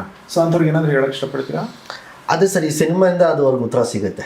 ಓಕೆ, ಹೆಂಗೆ ಅದರಿಂದ ಹೊರಗಡೆ ಬರಬೇಕು, ಅದನ್ನು ಹೆಂಗೆ ಹ್ಯಾಂಡಲ್ ಮಾಡಬೇಕು, ಏನಕ್ಕೆ ಆ ಮನುಷ್ಯ ಆ ತಪ್ಪನ್ನ ಮಾಡ್ತಾನೆ ಅಂತ ಈ ಸಿನಿಮಾದಲ್ಲಿ ಅದು ತುಂಬ ಅವ್ರಿಗೆ ಅರ್ಥ ಆಗುತ್ತೆ. ಅವ್ರ ಸಿನಿಮಾ. ನೀವೇನಾದ್ರು ಹೇಳಕ್ಕೆ ಇಷ್ಟಪಡ್ತೀರಾ ಮಲೈಕಾ? ಸಿನಿಮಾದಲ್ಲಿ ಏನಿದೆ ಅದನ್ನ ಡೆಫಿನೆಟ್ಲಿ ನಾನು ಇಲ್ಲಿ ಬಿಟ್ಕೊಡಕ್ಕಾಗಲ್ಲ. ಬಟ್ ಅಂದ್ರೆ ರಿಯಲ್ ಲೈಫಲ್ಲಿ ನಾನು ಏನು ಹೇಳಕ್ ಇಷ್ಟಪಡ್ತೀನಿ ಅಂದ್ರೆ, ಇವಾಗ ಯಾರೇ ಒಬ್ರನ್ನ ನೀವು ಇಷ್ಟಪಟ್ಟರು ಕೂಡ ಅವ್ರಿಗೋಸ್ಕರ ನೀವೆಲ್ಲ ಮಾಡಕ್ ರೆಡಿ ಇರ್ತೀರ. ಲೈಕ್ ಇವಾಗ ಅವ್ರಿಗೆ ಅದು ಇಷ್ಟ ಇಲ್ಲ ಅಂದ್ರೆ ಇವಾಗ ನಮ್ಮ ಅಮ್ಮನ ಹತ್ರ ನಾನು ಮೊನ್ನೆ ಮಾತಾಡ್ತಿರುವಾಗ, ಮದುವೆ ಆಗಿರೋ ವಸ್ತ್ರದಲ್ಲಿ ನಾನು ಮುಂಚೆ ತುಂಬಾ ಪರ್ಫ್ಯೂಮ್ ಹಾಕೊಳ್ಳೋಕೆ ಇಷ್ಟ ಇತ್ತು. ಒಂದ್ಸತಿ ನಿಮ್ಮ ಅಪ್ಪಂಗೆ ಇಷ್ಟ ಆಗ್ತಿಲ್ಲ ಅಂದ ತಕ್ಷಣ ಇಲ್ಲಿವರೆಗೂ ನಾನು ಪರ್ಫ್ಯೂಮೇ ಹಾಕೊಂಡಿಲ್ಲ ಅಂತ ಚೇಂಜಸ್ ಬರುತ್ತೆ. ಬಟ್ ಅಂತ ಚೇಂಜಸ್ ಒಂದು ಹೆಣ್ಣು ಮಾಡ್ತಿರುವಾಗ ಗಂಡಿಂದನೂ ಅದೇ ತರ ಪ್ರೀತಿ ವಿಶ್ವಾಸ ಎಲ್ಲ ಬರಬೇಕು. ಬಟ್ ಒಂದ್ಸತಿ ಆ ಕಡೆಯಿಂದ ಬಿಟ್ರೇಲ್ ಅಂತ ಬಂದ ತಕ್ಷಣ ನಾನು ಹೇಳೋದು ಈಗಿನ ಯಂಗ್ಸ್ಟರ್ಸ್ಗೆ, ಲವ್ ಅಷ್ಟೇ ಜೀವನ ಅಲ್ಲ. ಲೈಕ್ ನಿಮ್ಮ ಗುರಿ, ನಿಮ್ಮ ಏನು ಆಸೆಗಳಿದೆ ಅದನ್ನ ನೀವು ಡೈವರ್ಷನ್ಸ್ ಇಲ್ಲದೆ, ಬಿಕಾಸ್ ನಾನು ಇಲ್ಲಿವರೆಗೂ ಹೀರೋಯಿನ್ ಆಗಬೇಕು ಅಂತ ಬಂದಿದ್ದು ನನಗೊಂದು ಡೈವರ್ಷನ್ಸ್ ಇರಲಿಲ್ಲ. ನಾನು ಇಂಜಿನಿಯರಿಂಗ್ ಮುಗಿಸಿದ್ರು ಕೂಡ ನನಗೆ ಐ ಹ್ಯಾಡ್ ನೋ ಡೈವರ್ಷನ್ಸ್. ನಂಗೆ ಅದೊಂದೇ ಗುರಿನ ಮುಟ್ಬೇಕಿದ್ದು. ಸೊ ಮಧ್ಯದಲ್ಲಿ ಎಲ್ಲ ಡೈವರ್ಷನ್ಸ್ ಬರುತ್ತೆ, ಬಟ್ ಅಲ್ಲಿ ಪ್ರೀತಿ ಅನ್ನೋದು ಡೈವರ್ಷನ್ ಅಲ್ಲ. ಅದನ್ನ ನೀವು ಒಳ್ಳೆ ರೀತಿಯಾಗಿ ತಗೊಂಡು, ಟಾಕ್ಸಿಕ್ ವೇ ಅಲ್ಲ, ಒಳ್ಳೆ ರೀತಿಯಾಗಿ ತಗೊಂಡ್ರೆ ಡೆಫಿನೆಟ್ಲಿ ಲೈಫಲ್ಲಿ ಯು ಕ್ಯಾನ್ ರೀಚ್ ಹೈಟ್ಸ್. ಪ್ರೀತಿ ಮಾಡೋದ್ರಗೋಸ್ಕರ ಏನು ಬೇಕಾದ್ರೂ ಮಾಡೋಕ್ಕೆ ಇಷ್ಟಪಡ್ತೀರಾ ಅನ್ನೋದು ತುಂಬ ಒಳ್ಳೆ ಡೈಲಾಗ್. ಬಟ್ ನನಗೆ ಹಂಗೆ ಒಂದು ಕಂಟಿನ್ಯೂಷನ್ ಡೈಲಾಗ್ ಬಂತು, ನಿಮ್ಗೆ ಯಾರು ಪ್ರೀತಿ ಮಾಡ್ತಾರೆ ಅವ್ರಿಗೋಸ್ಕರ ನೀವು ಎಲ್ಲ ಮಾಡ್ಬೋದು ಅಂತಂದರೆ, ಇನ್ನೊಂದು ಹೆಜ್ಜೆ ಹೋಗಿ ನನಗನ್ಸುತ್ತೆ, ಅವ್ರು ಬೇಡ ಅಂದರೆ ಅವ್ರು ಬಿಡೋಕ್ಕೂ ರೆಡಿ ಆಗಬೇಕು ನೀವು, ಅಲ್ವಾ? So I agree to it, ಅಲ್ವಾ ಇಲ್ಲಾಂದ್ರೆ ನೀವು ಅವ್ರು ಹರ್ಟ್ ಮಾಡ್ತಿರ್ತೀರ, ಖಂಡಿತ. ನೀವು ಅವ್ರನ್ನ ಟಾರ್ಚರ್ ಮಾಡ್ತಿರ್ತೀರಾ. ಸೊ ಅದು ತುಂಬ ಇಂಪಾರ್ಟೆಂಟ್. ಯಾಕಂದ್ರೆ ಈ ಸಿನಿಮಾದಲ್ಲಿ ಆ ಪ್ಯಾಷನ್ ನೋಡಿರೋದ್ರಿಂದ ನಂಗೆ ಈ ಪ್ರಶ್ನೆಗಳು ಬಂದು. ಜೈದ್, ನಿಮ್ಮ ಸಿನಿಮಾ ಸ್ವಲ್ಪ ಗ್ಯಾಪ್ ಆಯಿತು ಅಂದರೆ ನಿಮ್ಮ ಮೊದಲನೇ ಸಿನಿಮಾ ಬಂದು 6 years ಆಯ್ತಾ ಆಲ್ಮೋಸ್ಟ್? ಇಲ್ಲ ಸರ್, 2022 ಸರ್. 22. ಓಕೆ, ಮೂರು ವರ್ಷ ಆಯಿತು. 3 ವರ್ಷ ಆಯ್ತು. ಸೊ ನಿಮ್ಮ ಸಿನಿಮಾ ಒಂದು 3 ವರ್ಷ ಆಯಿತು. ಏನು ಗ್ಯಾಪ್ ಏನಾದರೂ ಕಾರಣ ಅಥವಾ? ಕಾರಣ ವೆರಿ ಸಿಂಪಲ್ ಸರ್. ಅಂದರೆ ನಮ್ಮ ಇಂಡಸ್ಟ್ರಿ ತುಂಬ ಚಿಕ್ಕದಾಗಿರೋದ್ರಿಂದ ಒಳ್ಳೆ ಡೈರೆಕ್ಟರ್ಗಳಿರೋದು ಕಮ್ಮಿ. ಈಗ ಒಳ್ಳೆ ಕಥೆನೇ ಮಾಡ್ಕೊಳ್ಬೇಕು, ಒಳ್ಳೆ ಡೈರೆಕ್ಟರ್ನೇ ಹುಡುಕಿ ಒಂದು ಒಳ್ಳೆ ಸಿನಿಮಾ ಮಾಡಬೇಕು ಅಂದರೆ ಆ ಒಂದು ಕಾರಣಗಳಿಂದ ನನಗೆ ಟೈಮ್ ಆಗಿರೋದು. ಬಟ್ ಈಗ ಸ್ವಲ್ಪ ಟೈಮ್ ಗ್ಯಾಪ್ ಜಾಸ್ತಿ ಆಗಿರೋದ್ರಿಂದ ಲೈನಪ್ ಸ್ವಲ್ಪ ಈಗ ಜಾಸ್ತಿ ಮಾಡ್ಕೊಂಡಿದ್ದೀನಿ. ಕತೆಗಳು ಫ್ರೀ ಟೈಮ್ ಇದ್ದಾಗ ಒಳ್ಳೆ ಡೈರೆಕ್ಟರ್ಗಳನ್ನ ನಾನು ಡೇಟ್ಸ್ ಎಲ್ಲ ತೊಗೊಂಡಿದ್ದೀನಿ. ಸೊ ಹಾಗಾಗಿ ಈಗ ನೆಕ್ಸ್ಟ್ ಬ್ಯಾಕ್ ಟು ಬ್ಯಾಕ್ ಇದೆ. ಇದೇ ಕಾರಣ ಏನು ಸರ್, ಇನ್ಯಾವುದು ಬೇರೆ ಬಿಟ್ಟು ಕಾರಣ ಇಲ್ಲ. ಈಗ ಮಾಡಿದೆ ಚೆನ್ನಾಗಿ ಮಾಡಬೇಕು, ನನ್ನ ತಲೆಯಲ್ಲಿ ಒಂದೇ ಸರ್, ನನಗೋಸ್ಕರ ಅಂತ ಯಾರೂ ಕಾಯ್ತಾ ಇಲ್ಲ. കാരണം ನನ್ನ ಸಿನಿಮಾ ರಿಲೀಸ್ ಆಗಿ ಎಲ್ಲೂ ಹೌಸ್ಫುಲ್ ಆಗೋಲ್ಲ. ಅದಕ್ಕೆ ಒಂದು ಕಾಲ ಬರುತ್ತೆ, ಆವಾಗ ಜನಗೋಸ್ಕರ ನಾವು ಸಿನಿಮಾ ಮಾಡಬೇಕು, ನನಗೋಸ್ಕರ ಅಲ್ಲ. ಸೊ ಇವಾಗ ಹಂಗಿರೋದ್ರಿಂದ ಜನ ತಿರುಗಿ ಫಸ್ಟ್ ಆಫ್ ಆಲ್ ಜನ ಥಿಯೇಟ್ರಿಗೆ ಬರ್ತಾಯಿಲ್ಲ. ಚೆನ್ನಾಗಿ ಮಾಡಬೇಕು, ಏಕೆಂದರೆ ನಮಗೆ ಇರೋ ಕಾಂಪಿಟೇಷನ್ ನೋಡಿದ್ರೆ ಸೊ ಅದೆಲ್ಲ ತಲೆ ಇಟ್ಕೊಂಡು ಸ್ವಲ್ಪ ಅದು ಗ್ಯಾಪ್ ಜಾಸ್ತಿ ಆಗೋಯ್ತು. ನಾವು ಬರೀ ಕನ್ನಡದ ಜೊತೆಗಲ್ಲ, ಎಲ್ಲ ಭಾಷೆ ಜೊತೆ ಕಾಂಪೀಟ್ ಮಾಡಬೇಕು. ಹೌದು, ಈಗಂತೂ OTT ಜೊತೆಗೂ ಕಾಂಪೀಟ್ ಮಾಡಬೇಕು. ಅಲ್ಲ ಒಂದು ಒಳ್ಳೆ ಸಿನಿಮಾ ಮಾಡ್ಬಿಟ್ರೆ ಅವತ್ತು ಈಗ ಬೇಡ ಅನ್ಕೊಂಡ್ಬಿಡ್ತಾರೆ, ಇನ್ನೊಂದು ವಾರ ಬಿಟ್ಟು ಹೋಗೋಣ ಅಂತ ಅನ್ಕೋತಾರೆ ಜನ. ಹೌದು. ಸೊ ಹಾಗಿದೆ. ಬಟ್ ನನ್ನ ಪ್ರಕಾರ ಸಿನಿಮಾ ನಿರ್ದೇಶಕರಿಗೆ ಒಂದು 2 ರಿಂದ 3 ವರ್ಷ ಕೆಲವೊಂದ್ಸಲ ಟೈಮ್ ತೊಗೊಂಡ್ಬಿಡುತ್ತೆ, depending on the subject. But ನನ್ನ ಪ್ರಕಾರ ನಟಿಯರು ವರ್ಷಕ್ಕೆ 1 ಸಿನಿಮಾ ಮಾಡೋಕ್ಕೆ ಟ್ರೈ ಮಾಡ್ಬೇಕಂತ ಅನ್ಸುತ್ತೆ ಅಲ್ವಾ? ಖಂಡಿತವಾಗ್ಲೂ ಸರ್. ಸೊ ಅದರಿಂದ ಯಾಕಂದ್ರೆ ಅದು ಇಂಟ್ರೆಸ್ಟ್ ಆಫ್ ಇಂಡಸ್ಟ್ರಿ. ಹೌದು, ಅದು ಸ್ಟಾರ್ಗಳು ಎಸ್ಪೆಷಲಿ ಆ ಥರ ಮಾಡ್ಬೇಕಂತ ಅನ್ಸುತ್ತೆ. ಬಟ್ ಜೈದ್, ಇನ್ನೊಂದು ಪ್ರಶ್ನೆ ಕೇಳಬೇಕು ಅನ್ಕೊಂಡೆ. ಈಗ ನಿಮ್ಮ ಬ್ಯಾಕ್ಗ್ರೌಂಡ್ ನಾವು ಗಮನಿಸಿದ್ರೆ ಎಲೀಟ್ ಬ್ಯಾಕ್ಗ್ರೌಂಡಿಂದ ಬರ್ತೀರಾ ನೀವು. Your father is already a politician and a very influential person in Karnataka ಅಲ್ವಾ? ಸೊ ಈಗ ನನಗೆ ಸುಮ್ಮನೆ ಒಂದು ಅಬ್ಸರ್ವೇಷನ್ ಹೇಳ್ತಾ ಇರೋದು, ತುಂಬ ಜನ ರಾಜಕಾರಣಿಗಳ ಮಕ್ಕಳು ಸಿನಿಮಾನ ಒಂದು ಲಾಂಚಿಂಗ್ ಪ್ಯಾಡ್ ಥರ ಬಳಸ್ಕೊಳ್ಳೋಕ್ಕೆ ಟ್ರೈ ಮಾಡ್ತಾರೆ. ಇಲ್ಲಿ ಬಂದು ಒಂಥರ ಫೇಮಸ್ ಆಗಬೇಕು, ಆಮೇಲೆ ಒಂದು ಕ್ಷೇತ್ರ ಆಯ್ಕೆ ಮಾಡ್ಕೊಂಡು MLA ಆಗಬೇಕು ಅನ್ನೋ ಥರ ಟ್ರೈ ಮಾಡ್ತಾರೆ ಅಂತ ಅನಿಸುತ್ತೆ. ಒಂದು observation, I may be wrong. So ನಿಮ್ಮ ಒಂದು ಗುರಿ ಅಂದರೆ, ನೀವು ಸಿನಿಮಾ ಮಾಡಲ್ಲ ಅಂತ ಹೇಳ್ತಾ ಇಲ್ಲ, ಬಟ್ ನೀವು ಮತ್ತೆ ನೆಕ್ಸ್ಟ್ ನಿಮ್ಮ ಒಂದು ಡೆಸ್ಟಿನೇಷನ್ ಹೇಗೆ? ಸಿಂಪಲ್ ವೇಲಿ ಹೇಳ್ಬಿಡ್ತೀನಿ ಸರ್. ಒಂದು ನಿರ್ಧಾರ ಒಂದು ಎಕ್ಸಾಂಪಲ್ ತೋರಿಸಿ ಸರ್. ಇಂಡಸ್ಟ್ರಿಗೆ ಬಂದು ಹೆಸರು ಮಾಡಿಕೊಂಡು ಇಲ್ವಾ ಮುಖ ಪರಿಚಯ ಮಾಡಿಕೊಂಡು ಅವ್ರು ಒಂದು ಕ್ಷೇತ್ರ ಆಯ್ಕೆ ಮಾಡ್ಕೊಂಡು ಗೆದ್ದಿರೋದು ಒಬ್ಬನ್ನ ತೋರಿಸಿ. ಗೆದ್ದಿರೋದಲ್ಲ, ಟ್ರೈ ಮಾಡ್ತಾ ಇರೋದು. ಏನಕ್ಕೆ ಆಗಲ್ಲ ಸರ್, ಹಂಗೆ people are not fools no sir. Okay, ಜನ ತುಂಬ ಬುದ್ಧಿವಂತರಾಗಿದ್ದಾರೆ. ಕಾರಣ ಇಂಟರ್ನೆಟ್, ಫೋನ್. ಓಕೆ, ಅವರೆಲ್ಲ ನೋಡ್ತಿರ್ತಾರೆ. ಓಕೆ, ಈಗ ನಾನು ನಿಮ್ಮ ಹತ್ರ ಮಾತಾಡ್ತಿರೋದು ನಿಮ್ಮ ಮುಖಾಂತರ ನಾನು ಈ ನಮ್ಮದು ಯಾರ್ದು ಇಂಟರ್ವ್ಯೂ ನಾನು ನೋಡ್ತಾರೋ ನಾನು ಮಾತಾಡೋ ರೀತಿಯಲ್ಲೇ ಗೊತ್ತಾಗತ್ತೆ ಇವ್ನು ಜೆನ್ಯೂನಾ ಇವ್ನು ಫೇಕಾ ಅಂತ ಹೇಳಿ. ಪೀಪಲ್ ಅಷ್ಟು ಸ್ಮಾರ್ಟ್ ಆಗಿದ್ದಾರೆ ಇವಾಗ, ನಾವು ಅವ್ರಿಗೆ ಹ್ಯಾಮರ್ಸೋಕ್ಕೆ ಆಗಲ್ಲ. I very clear sir. ಆಮೇಲೆ ನನ್ನ ಪರ್ಸನಲ್ ಬಗ್ಗೆ ಕೇಳಬೇಕು ಅಂದರೆ ನನಗೆ ನಿಜವಾಗ್ಲೂ ನನಗೆ ಪಾಲಿಟಿಕ್ಸ್ ಇಂಟ್ರೆಸ್ಟ್ ಇಲ್ಲ. ಪಾಲಿಟಿಕಲ್ ಲೈಫ್ ನನಗೆ ಬೇಕಾಗಿರ್ತಿದ್ರೆ 2022 ಈಗ ಮೊನ್ನೆ 2023 ಏನು ಚುನಾವಣೆ ಬಂತು, ನನಗೆ ಮುಂದೆಯಿಂದ ಸಿದ್ದರಾಮಯ್ಯ ಅವರು ಆಫರ್ ಕೊಟ್ಟಿದ್ರು, ಟಿಕೆಟ್ ಇದೆ ನಿಂತ್ಕೋ, ಫ್ರೀಯಾಗಿ ಕೊಡ್ತಾ ಇದ್ದೀನಿ ನಿನಗೆ ಅಂತ. ಇಲ್ಲ ಸರ್, ನನಗೇನು ಬೇಕಾಗಿಲ್ಲ, ನನಗೆ ಇಂಟ್ರೆಸ್ಟು ಇಲ್ಲ ಅಂತ. ಅವತ್ತು ಅವ್ರು ಹೇಳಿದ್ರು, ಇವತ್ತು ನಿನಗೆ ಎಲ್ಲ ಹೊಟ್ಟೆ ತುಂಬಿದೆ, ನಿನಗೆ ಅರ್ಥ ಆಗ್ತಾ ಇಲ್ಲ, ನಿನಗೆ ಪವರ್ ಅಂದರೆ ಏನು, ಅಧಿಕಾರ ಅಂದರೆ ಏನು. ಒಂದು ದಿವಸ ಒಂದು 10-15 ವರ್ಷ ಆದ್ಮೇಲೆ ನೆನೆಸ್ಕೊಳ್ತೇನೆ ನನ್ನ ಫ್ರೆಂಡ್, ಅಂದರೆ ನನ್ನ ತಂದೆದು ಒಬ್ಬ ಫ್ರೆಂಡ್ ಇದ್ದ, ನಿನ್ನ ಕಾಲ ಹತ್ರ ಬಂದು B.Pharm ಕೊಟ್ಟ, ನಿನ್ನ ಕಾಲಿಂದ ಒದ್ದೆ ಅಂತ ನಾನು ಒಂದಿನ ನೆನೆಸ್ಕೊಳ್ತೇನೆ. ನನಗೆ ಅದು ನೆನೆಸ್ಕೊಂಡ್ರು ಪರವಾಗಿಲ್ಲ ಸರ್, ಬಟ್ ನನಗಂತೂ ಇಂಟ್ರೆಸ್ಟ್ ಇಲ್ಲ ಅಂತ. ಹಿಂಗೆ ಹೇಳಿದವರು. Okay, but why you are not interested? I am not interested sir. ಒಳ್ಳೇದು ಮಾಡಬೇಕು ಅಂದರೆ ರಾಜಕೀಯನ ಒಂದೇ ಒಂದು ಪ್ಲ್ಯಾಟ್ಫಾರ್ಮ ಸರ್. ನಾನು ಎಲ್ಲರಿಗೂ ಹೇಳ್ತಾ ಇರ್ತೀನಿ, don't become Modi, become Ambani ಅಂತ ಹೇಳಿ. ಓಕೆ, ಏನಕ್ಕಂದರೆ ಪಾಲಿಟಿಕ್ಸ್ ಅಂದ ತಕ್ಷಣ ನೆಗೆಟಿವ್ ಇರುತ್ತೆ, ಪಾಸಿಟಿವ್ ಇಂಡಸ್ಟ್ರಿಯಲ್ಲಿ ಇರಲ್ಲ ಅಂತ ಅಲ್ಲ, ಬಟ್ ಅದೊಂಥರ ಬೇರೆದು. ಒಳ್ಳೇದು ಇರುತ್ತೆ, ಕೆಟ್ಟದ್ದು ಇರುತ್ತೆ, ಈ ಥರ ಇರುತ್ತೆ. ಆಮೇಲೆ ನನಗೆ 2 ಮುಖಗಳು ಇಟ್ಕೊಂಡು ನನಗೆ ಬದುಕೋಕ್ಕಾಗಲ್ಲ, ನಾನು ಹಂಗಿರೋದು ಇಲ್ಲ, ನನಗೆ ಅದು ಬೇಕಾಗೂ ಇಲ್ಲ. ಓಕೆ, ಚೆನ್ನಾಗಿ ಒಳ್ಳೇದು ಮಾಡಬೇಕಾ, ಅದು ಈ ಫೀಲ್ಡ್ಗೂ ಮಾಡ್ಬೋದು, ಆಸ್ ಅ ಬಿಸ್ನೆಸ್ ಮ್ಯಾನ್ ಆಗೂ ಮಾಡ್ಬೋದು. ಒಳ್ಳೇದು ಮಾಡೋದು ಅದೇ ಗುರಿ ಅಲ್ವಾ sir? Correct. End of the day ಪಾಲಿಟಿಕ್ಗೆ ಏನಕ್ಕೆ ಹೋಗೋದು? ಪವರ್ ಸಿಕ್ಕಿದ್ರೆ ಬಡವರಿಗೆ, ನಮ್ಮ ಸಮಾಜಕ್ಕೆ, ಇಲ್ಲ ನಮ್ಮ ಯಾವ ಕ್ಷೇತ್ರ ನಮ್ಮನ್ನ ಗೆಲ್ಸಿರ್ತಾರೋ ಅವನ್ನ ಒಳ್ಳೇದು ಮಾಡಬೇಕು, ಡೆವಲಪ್ಮೆಂಟ್ ಮಾಡಬೇಕು ಅಂತ ನಾನು ಹಿಂಗೆ ಮಾಡ್ಬೋದಲ್ಲ ಸರ್. ಬಟ್ ಅಂದರೆ ನಿಮಗೊಂದು ಪವರ್ ಅಂತ ಜೊತೆಗೆ ಒಂದು ದುಡ್ಡು, ಒಂದಷ್ಟು ಯೋಜನೆಗಳು, ಆಮೇಲೆ ಖರ್ಚು ಮಾಡುವಂಥ ಒಂದು power. I am basically a business man sir, to be very honestly speaking. ನಾನು ಕಲಾವಿದ ಮುಂಚೆ ನಾನು ಹೆಮ್ಮೆಯಿಂದ ಹೇಳ್ತೀನಿ, I am a business man. ನನ್ನ ಹೊಟ್ಟೆಪಾಡ ನಡೀತಾ ಇರೋದು ಆ್ಯಕ್ಟಿಂಗ್ ಮಾಡಿಬಿಟ್ಟು ಬದುಕಬೇಕು ಅಂತ ನನಗೆ ಏನಿಲ್ಲ. ಅದೇನೋ ತುಂಬ ಚೆನ್ನಾಗಿಟ್ಟು I am a business man. ಅದಾದಮೇಲೆ ನಾನು ಒಬ್ಬ ಕಲಾವಿದ. So that's very nice. So ಏನು ಬಿಸ್ನೆಸ್ ಮಾಡ್ತೀರಾ ನೀವು ಜೈತ್? ನನ್ನ ತಂದೆದು ಟ್ರಾನ್ಸ್ಪೋರ್ಟೇಷನ್ ಬಿಸ್ನೆಸ್ ಇದೆ, ಮತ್ತು ಕನ್ಸ್ಟ್ರಕ್ಷನ್ ಬಿಸ್ನೆಸ್ ಇದೆ ನಂದು. ಓಕೆ ಸೊ ಆರಾಮಾಗಿ I am happy sir. Okay. So ಅದನ್ನೇ ಕಂಟಿನ್ಯೂ ಮಾಡ್ಕೊಂಡು ಹೋಗ್ತೀರಾ ಅಥವಾ ನಿಮ್ದು ಬೇರೆ ಏನಾದರೂ ಪ್ಲಾನ್? ನಂದು ಹೊಟ್ಟೆ ಪಡಲ್ಲ ಸರ್. ನಂಗೆ ಒಳ್ಳೆ ಬಟ್ಟೆ ಹಾಕೊಡ್ಬೇಕು, ಏನೋ ಒಂದು ಬೇಕು ಅಂದ್ರೆ ಕಾಸು ಬೇಕು ಅಂದ್ರೆ ಅದರಿಂದಾನೇ ನನ್ನ ಮನೆ ನಡೀತಾರದು. 3 ಹೊತ್ತು ಅನ್ನ ನಾವು ತಿಂತಾರದೇ ನಮ್ಮ ಟ್ರಾನ್ಸ್ಪೋರ್ಟ್ ಕಂಪನಿಯಿಂದಾನೆ. ಇವತ್ತಿನೆಲ್ಲ from generations, my great grandfather, ನಮ್ಮ ತಾತ, ನಮ್ಮ ತಂದೆ, ಈಗ ನಾನಾಗಬಹುದು, ಈಗ ನನ್ನಿಂದ ಫ್ಯೂಚರ್ ಆಗಬಹುದು. ಟ್ರಾನ್ಸ್ಪೋರ್ಟೇಷನ್ ಸರ್ ನಮ್ದು, ನ್ಯಾಷನಲ್ ಟ್ರಾವೆಲ್ಸ್. ಸೊ ಇದು ಅಂದ್ರೆ ನಿಮ್ಮ ಮುತ್ತಾತ ತಾತ ಶುರು ಮಾಡಿರೋಂಥದ್ದು, ನಿಮ್ಮ ತಂದೆಯವ್ರು ಶುರು ಮಾಡಿರೋದಲ್ಲ? ಇಲ್ಲ, ಅಂದ್ರೆ ಕಂಪನಿ ನಮ್ಮ ತಾತಂದು ಸರ್, ಅವರು ಶುರು ಮಾಡಿದ್ದು. ಬಟ್ ಆ ಮಟ್ಟಕ್ಕೆ ಎಸ್ಟಾಬ್ಲಿಷ್ಮೆಂಟ್ ಇರಲಿಲ್ಲ. ಒಂದು 3-4 ಅಂದ್ರೆ ತುಮಕೂರು ಡಿಸ್ಟ್ರಿಕ್ಟ್ ಅಲ್ಲೇ ಅಂದ್ರೆ ಒಂದು ಏರಿಯಾ ಟು ಏರಿಯಾ ಹಂಗಿತ್ತು. ನಮ್ಮ ತಂದೆ ಯಾವಾಗ ಫೀಲ್ಡ್ಗೆ ಇಳಿದ್ರು, ಅವರು ಅದನ್ನ ಬೇರೆ ಬೇರೆ ಸ್ಟೇಟ್ಸ್ಗಿಂತ ಅವ್ರು ಶುರು ಮಾಡಿದ್ದು. ಅಂದ್ರೆ ಒಂದು ಕಂಪನಿನ ಈ ರೇಂಜ್ಗೆ ತಗೊಂಡು ಅದನ್ನ ಬ್ರ್ಯಾಂಡ್ ಆಗಿ ನಿಲ್ಸಿ ನಮ್ಮ ತಂದೆ. ಅಲ್ಲಿವರೆಗೂ ಹಳ್ಳಿಯಲ್ಲಿ ಒಳಗಡೆ ಅಂದ್ರೆ ಶಿವಾಜಿನಗರ ಟು ಜಯನಗರ್, JP ನಗರ್, ಬನಶಂಕರಿ, ಈ ತರ ಬೆಂಗಳೂರು ಒಳಗಡೆ ಸುತ್ತಾಡ್ತಾ ಇತ್ತು. ಇಂಟರ್ ಸ್ಟೇಟ್ಸ್ಗೆ ಹೋಗ್ತಾ ಇರಲಿಲ್ಲ. ಅದನ್ನ ನಮ್ಮ ತಂದೆನೇ ಶುರು ಮಾಡಿತ್ತು. ಬಸ್ಸಸ್ ಅವಾಗ 2-3 ಇತ್ತು. ಕೋಲ್ ಬಸ್ ಬರ್ತಿತ್ತು ಸರ್ ಅವಾಗ. ಸಾರಿ, ಕೋಲ್ ಇಂಜಿನ್ ಇರ್ತಿರ್ಲಿಲ್ಲ ಸರ್ ಮುಂಚೆ, ಬಟ್ ಫ್ಯೂಲ್ ಇರ್ತಿರ್ಲಿಲ್ಲ, ಕೋಲ್ ಹಾಕ್ಬೇಕಾಗಿತ್ತು. ಹೌದಾ? ಯಾವಾಗಿದು? ಅದು 90s 80s 90s ಅಲ್ಲಿ. ಇನ್ನು ಇವತ್ತಿಗೂ ಇದೆ ಫಸ್ಟ್ ಬಸ್ಸು. ನಮ್ಮ ತಾತನ ತಗೊಂಡಿದ್ದು ಇವತ್ತಿಗೂ ನಾವು ನೆನಪಿಗೆ ಇಟ್ಕೊಂಡು. ಪೆಟ್ರೋಲ್ ಡೀಸೆಲ್ ಅಷ್ಟೇ ನಮ್ಗೆ ಗೊತ್ತಿರೋದು. ಇಲ್ಲ, ಕೋಲ್ ಹಾಕಿ ಓಡಿಸಿದ್ರ ಬಸ್. ಎಸ್, ಫಸ್ಟ್ ಟೈಮ್ ಕೇಳ್ತಾರೆ ಕೋಲ್ ಬಸ್. ಓಕೆ. ಇವತ್ತಿಗೂ ಒಂದು ಅಂದ್ರೆ ನಾವು ಕೋಲ್ ಅಂದ್ರೆ ಇದ್ರದ್ದು ಗೊತ್ತಾ ನಮಗೆ? ಟ್ರೈನ್ ಸೇಮ್ ಅದೇ ಥರನೇ ಸರ್. ಹೌದಾ? ಸೇಮ್ ಅದೇ ಥರ ಇಂಜಿನಲ್ಲಿ ಹಾಕ್ತಾ ಇರಬೇಕು. ಓಕೆ. ಮತ್ತೆ ಹೆಂಗೆ ಹಾಕ್ತಿದ್ರು? ಓಡ್ತಾ ಇರಬೇಕು? ಇಲ್ಲ, ಅದಕ್ಕೆ ಸ್ಪೇಸ್ ಇದೆ ಸರ್. ಓಕೆ. ಒಂದು ಕಡೆ ಇದಾಗ್ತಾ ಇರುತ್ತೆ, ಇನ್ನೊಂದು ಕಡೆ ಅದನ್ನ ಎತ್ತು ಹಾಕ್ತಾ ಇರಬೇಕು. ಒಬ್ಬ ಹುಡುಗನ ಇಟ್ಟಿರ್ಬೇಕು ಯಾವಾಗ ಕೂಡ. ಆಮೇಲೆ ಒಂದ್ಸತಿ ಅದು ಇಷ್ಟು ಅಂತ ಇದೆ, ಇಷ್ಟು kg ಅಂತ ಹಾಕಿದ್ರೆ ಇಷ್ಟು ಕಿಲೋಮೀಟರ್ ಓಡುತ್ತೆ ಅದು ಗಾಡಿ. ಇವತ್ತಿಗೂ ಓಡುತ್ತೆ, ಇವತ್ತು ರನ್ನಿಂಗ್ ಕಂಡೀಷನ್ ಇದೆ. ಹೌದಾ? ಇವತ್ತು ಕೂಡ ಒಂದು ಇಟ್ಟಿದ್ದೀವಿ ನೆನಪಿಗೆ. ಅದ ನಮ್ಮ ತಾತಂತಲ್ವಾ. ಸೊ ಫಸ್ಟ್ ಜನರೇಷನ್ದು ಮೊದಲನೇ ಬಸ್ಸು. ಓಕೆ. ನನಗೆ ಅದು ಫೋಟೋಗಳು ದಯವಿಟ್ಟು ಕಳಿಸಿ. 100% ಕಳಿಸಿ. ಓಕೆ, ವಾಟ್ಸಪ್ ಅಲ್ಲಿ 100%. ನಾನು ಜನರಿಗೆ ಅದನ್ನ ತೋರಿಸ್ಬೇಕು. ಬಿಕಾಸ್ ಈ ಮಾತಾಡಿದೀವಲ್ಲ, ಅದು ಹೆಂಗಿರುತ್ತೆ ನನಗೂ ಗೊತ್ತಿಲ್ಲ. I just want to see ಅದ್ರದ್ದು ಕೋಲ್ ಹಾಕೋ ಜಾಗ ಮತ್ತು ಬಸ್ ಅದೆಲ್ಲ ರನ್ನಿಂಗ್ ಕಂಡೀಷನ್ ಇದೆ ಸರ್. ಇವತ್ತಿಗೂ ಓಡ್ತಾ ಇದೆ ಗಾಡಿ. ಅದು ಇವತ್ತಿಗೂ ಓಡ್ತಾ ಇದೆ. ಬಟ್ ಅದನ್ನ ಬಳಸ್ತಾ ಇಲ್ವಾ ನೀವು? ಇಲ್ಲ. ಆದ್ರೆ ಚಿಕ್ಕದು ಅದ ಒಂದು 2 ಕಿಲೋಮೀಟರ್ 3 ಕಿಲೋಮೀಟರ್ ಈಗ ಲಗೇಜ್ ಅದು ಬಂತು, ಈ ಆಫೀಸಿಂದ ಆ ಆಫೀಸು, ಅಂದ್ರೆ ಆ ಥರಕ್ಕೆ ನಾವು ಇಟ್ಕೊಂಡಿದ್ದೀವಿ. ಓಹೋ, ದಟ್ಸ್ ನೈಸ್. ಬಟ್ ಈ ಬಿಸ್ನೆಸ್ ಅಂದಾಗ ನೀವು ಸಿನಿಮಾ ಕೂಡ ಒಂದು ಬಿಸ್ನೆಸ್ ಅಲ್ವಾ? ಸೊ ಆ ಬಿಸ್ನೆಸ್ ಅಲ್ಲಿ ಬರುವಂಥ ಪ್ಲಾನ್ ಇದೆಯಾ ಸರಿ, ಅಥವಾ ನೀವು ಆಲ್ರೆಡಿ ಇದ್ದೀರಾ? ಸರ್, ನನಗೊಂದಷ್ಟು ಆಸೆಗಳು ಇದೆ. ಫಸ್ಟ್ ನನಗೆ ನಾನಾಗಿ ಸ್ಟ್ಯಾಂಡಾಗಿ ನಿಂತ್ಕೊಂಡ್ರೆ, ಫಸ್ಟ್ ನಂದು ಫೌಂಡೇಶನ್ ಅಂತ ಹಾಕ್ಕೊಂಡ್ರೆ ನನ್ನ ಮೇಲೆ ಒಂದು 10 ಜನ ಕಾಲಿಕಪ್ಪ ಪರವಾಗಿಲ್ಲ ನಿಮ್ಮೆಲ್ಲ ಬೆಳೆಸ್ತೀನಿ ಅಂತ ನಾನು ಹೇಳ್ಬೋದು. ಸೊ ಫಸ್ಟ್ ನಾನು ನಿಂತ್ಕೊಳ್ತೀನಿ ಸರ್. ಫಸ್ಟ್ ಏನೋ ಪ್ಲಾನ್ಸ್ಗಳಿದೆ ಇಂಡಸ್ಟ್ರಿಗೆ ಒಂದಷ್ಟು ಬೇರೆ ಥರ ಏನೋ ಮಾಡಬೇಕು ಅಂತ ಹೇಳಿ. ಫಸ್ಟ್ ನಾನು ನಿಂತ್ಕೊಳ್ತೀನಿ ಸರ್, ಆಮೇಲೆ ನೋಡೋಣ. Very nice. ಸೊ ಮಲೈಕಾ, ಇತ್ತೀಚಿನ ದಿನಗಳಲ್ಲಿ ಒಂದು